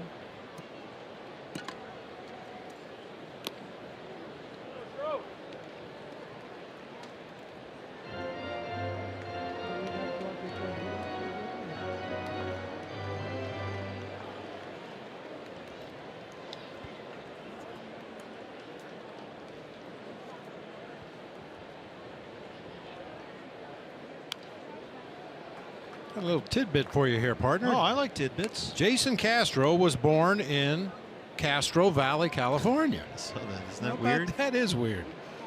Makes his home in the Houston area now after playing for the Astros, but yeah, it's kind of odd.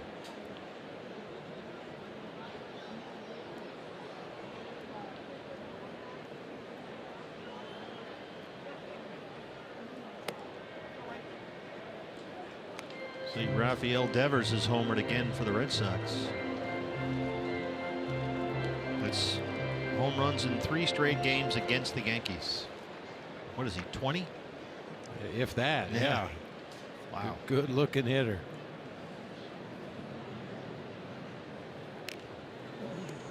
Like a lot of organizations, the Red Sox were a little concerned to bring him up. It might be too soon. Maybe he's not ready for the rigors of Major League Baseball. He just hit the ground running. It's been impressive. Steven Strasburg supposed to come off the DL today for the Washington Nationals. They're at Petco Park playing the Padres. And Strasburg, 8 strikeouts through 5 innings. High in the air right field, J.D. Martinez. Strasburg through 5 innings so far. 2 runs on 3 hits. He's got 8 strikeouts. But the Nationals are trailing the Padres 2-1 at Petco Park. They're in the 6th inning. Good day for Brian Dozier. 2 singles, a walk. He's got an RBI. He's scored a run.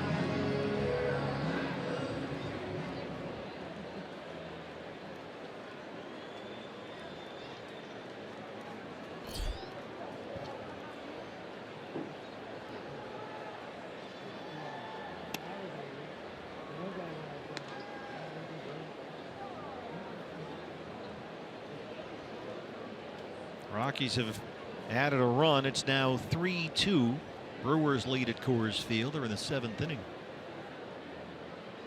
Charlie Blackmon just had an RBI single. Travis Shaw has a home run in that game for the Brewers, who led it 3-0 at one point. Is now 3-2 in the 7th. D-backs 1 game behind Colorado at the start of play today for that first National League wild card spot.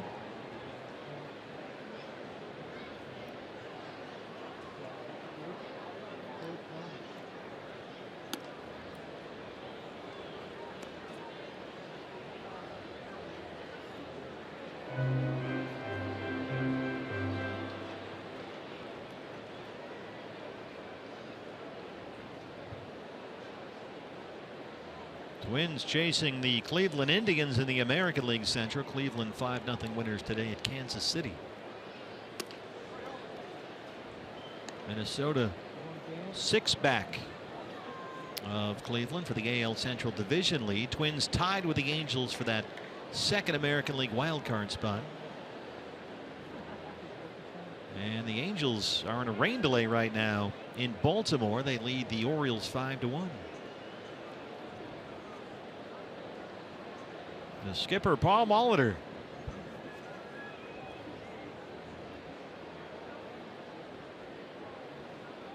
Another Twin Cities native. I was playing for the Cedar Rapids Giants in the Midwest League in 1977 when Paul Molitor was drafted and came to the Burlington Bees in the Midwest League. I was playing third base full time at that particular juncture, and Paul Molitor was a third baseman's nightmare. He's from St. Paul, went to the same high school as Joe Mauer. Why was he a third baseman's nightmare? Because he could run like the wind. You had to play in and take the bunt away, but if you played in at the edge of the grass, he could turn and burn with the best of them. I mean, he came to the Midwest League for about 60 games after the June draft. I think he was the MVP in the league for 60 games. The rest of us have been there all summer. He just put up crazy numbers. He was literally a man playing with boys. Immediately went to the big leagues the next year. Broke in with the Brewers in 1978 as a 21-year-old. Max Kepler. I remember that because their manager and third base coach, which is what teams do in the minor leagues, was a former big leaguer by the name of Dennis Menke. Oh, he played on the '75 Cincinnati Reds. Dennis Menke. And Dennis Menke used to tell me all the time, you better back up, you better back up. And I'd back up, and then he'd say, you better move in, he's going to bunt. Dennis was giving it to me every time we played against Burlington, and Molitor came to the plate. The 1977 Burlington Bees. Molitor hit .346 in 64 games. AJ's camped under that one, and he gets us to the 9th inning. Diamondbacks trailing 5-0.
Minnesota Diamondbacks with only 2 hits so far. As we hit the 9th inning, they trail it 5-0.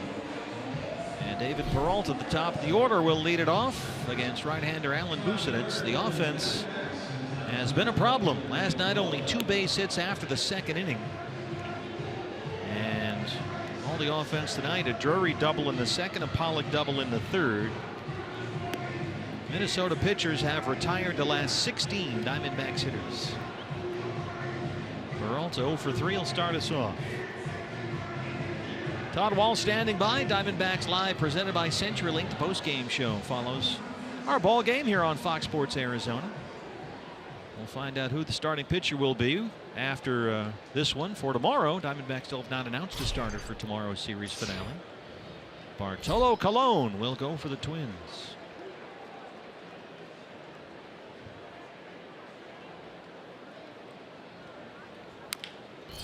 We're talking about Molitor in '77 with the Burlington Bees of the Midwest League. I'm looking at some of these numbers. He hit .346. His on-base percentage was .457. And he had 50 RBIs in 64 games. I know he had to score a bunch of runs too. You're right. And the next year he was in the big leagues. Yeah. He scored 52 runs in 64 games. And of course, a great Hall of Fame player. 15 years with the Brewers, and was in Toronto for a while when they had those great World Series teams. And finished up his career, the St. Paul native, with 3 years in Minnesota playing for the Twins. Retired at the age of 41.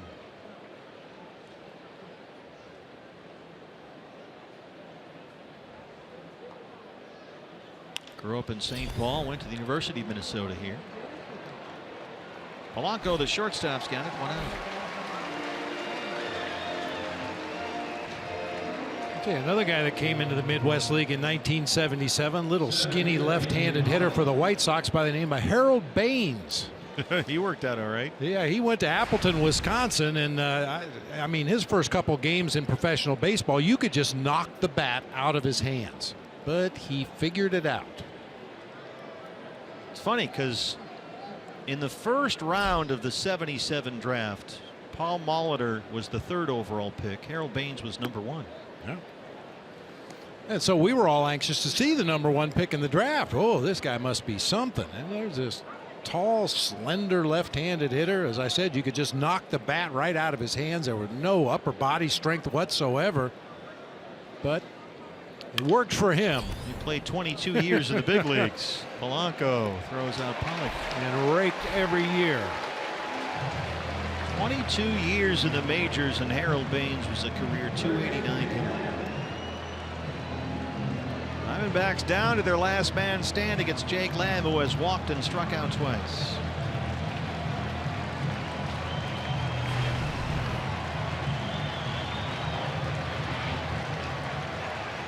Twins looking to clinch a series win with Bartolo Colon on the mound tomorrow. Diamondback Live pregame show comes your way at 11 o'clock, unless we're delayed for another ceremony, which we might be. Yeah, I think Andy MacPhail is being inducted into the Minnesota Hall of Fame tomorrow. So the show comes on at 11, and we're scheduled for an 11:35 a.m. first pitch tomorrow. 0-2 on Lamb. And it's off to New York for 4 against the Mets.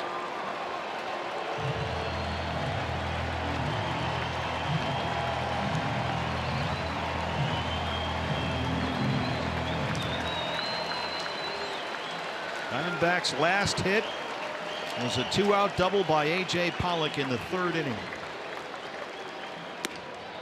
Plays off a fastball up. Since then, Twins pitchers have set down 18 consecutive hitters.